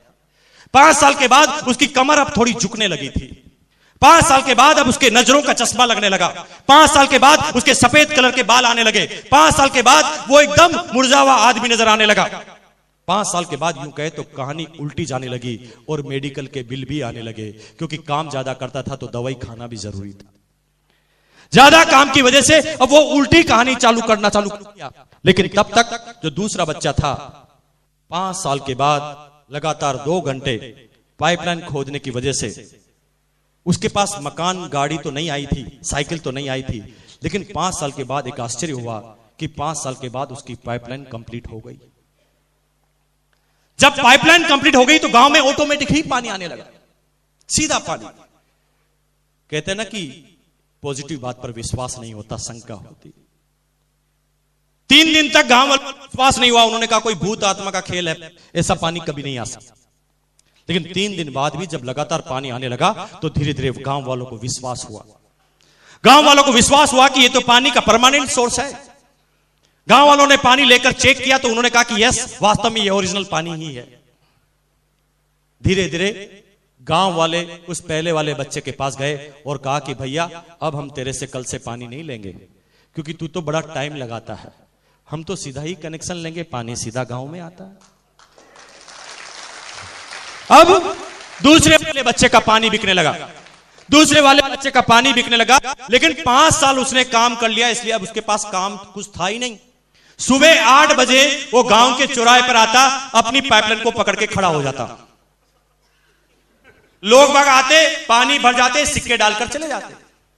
कोई काम नहीं, पूरे दिन भर सुबह से शाम तक पानी की पाइपलाइन को पकड़ के रखना, लोग बाग पानी भर के सिक्के डाल के चले जाना। ये काम जब 6 महीने तक हुआ तो 6 महीने के अंदर ही वो उस गांव का सबसे अमीर व्यक्ति बन गया, सिर्फ पानी के दम पर। 2 साल के बाद वो पूरे स्टेट का सबसे अमीर व्यक्ति बन गया पानी के दम पर। फिर वो इतना बड़ा कॉन्ट्रैक्टर बन गया कि दूसरे गांव के आदमी भी उसे बुलाने लगे और कहने लगे कि हमारे गांव में भी आओ और पाइपलाइन बिछाओ। पाइपलाइन के दम पर वो दुनिया के सबसे अमीर व्यक्तियों की लिस्ट में शामिल हो गया। और फिर एक किताब लिखी गई, द पैराबल ऑफ पाइपलाइन।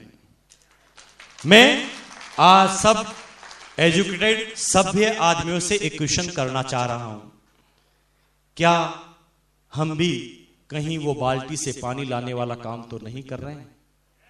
और अगर बाल्टी से पानी लाने वाला काम अगर हम कर रहे हैं तो आई एम सॉरी टू से कि जिस तरह से हमारे दादाजी के सपने पूरे नहीं हुए, हमारे पिताजी के सपने पूरे नहीं हुए, उस तरह हमारे भी सपने पूरे नहीं होंगे और हम भी अपने सपनों को दफनाकर अपने सपनों को अपने बच्चों को ट्रांसफर करके इस दुनिया से आउट हो जाएंगे।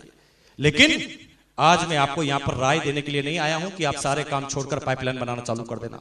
नो, मैं आपको एक इंटेलिजेंट भरी सलाह देने आया हूं कि अगर आप 8 घंटे 10 घंटे एक ट्रेडिशनल काम को करते हैं तो 2 घंटे परमानेंट काम कीजिए, पाइपलाइन बिछाने वाला काम भी कीजिए।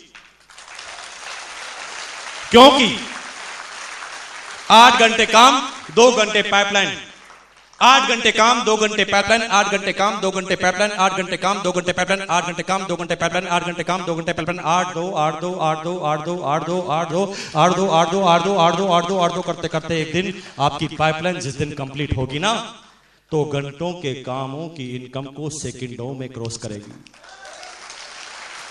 क्योंकि ये लड़का जो आपके सामने खड़ा है, आज के ठीक 5 साल पहले 6 साल पहले एक डिसीजन लिया पाइपलाइन बनाने का। उस समय हमारे दादाजी ने किसी ने पाइपलाइन लगाई थी, हमारे समाज में किसी ने पाइपलाइन नहीं लगाई थी, हमारे इस हिंदुस्तान में पाइपलाइन नहीं लगाई थी। उस समय पाइपलाइन लगाने का हमारी अपलाइन और हमने सोचा। शुरू में लोगों ने गिराया, लोगों ने मना किया, लेकिन जुनून के साथ पाइपलाइन बनाई। और ये पाइपलाइन जब आज कंप्लीट होती है तो जानना चाहते हैं कि एक दिन का कितना पानी इस पाइपलाइन में से आता है? जानना चाहेंगे भाई? काम कुछ नहीं है, मैं हर सिटी में जाता हूं, पाइपलाइन को पकड़ के खड़ा हो जाता हूं।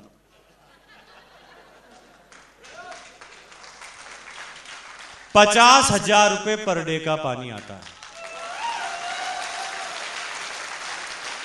₹50,000 पर डे का पानी आता है और 50 से ये 51,000 कब हो जाता है बताऊं? जब पीछे एक टेक्नोलॉजी और आ जाता है। वो अपने पानी की साइज को तेज करने के लिए अपने हॉर्स पावर बढ़ाता है। जो ही वो अपने इंजन को तेज करता है, मेरा यहां पर 51, 52, 53, 54, 55, 56। काम कुछ नहीं है मेरे पास, काम कर लिया, वो कुर्बानियां दे दी। मुझे पता है कि जब उन दोस्तों की शादी में मैं नहीं जा पाता था, जब मेरी एनिवर्सरी में नहीं जाता था, मेरे दोस्त मेरे से 2-2 साल तक नाराज होते थे। जब मैं अपने रिश्तेदार की शादी में नहीं जाता था, वो मेरे से बात नहीं करते थे। लेकिन वो सारी जो कुर्बानियां देने की वजह से, जो पहले वो नाराज थे, उनको सबको मैंने मना लिया है। क्योंकि पहले जब मैं उनकी शादी में, उनकी एनिवर्सरी में जाता था तो ₹51 देने की भी औकात नहीं थी मेरी, और अब जाता हूं तो ₹11,000 का गिफ्ट चेक लेकर जाता हूं, क्योंकि शुरुआती कुर्बानियां दे दी। आप दे सकते हैं कुर्बानी? आवाज नहीं निकलती कुर्बानी के लिए। दे सकते हैं कुर्बानी? वो 5 क्वालिटी आपके अंदर है। बजा सकते हैं सीटी अपनी कुर्बानी के लिए? बजा सकते हैं ताली अपनी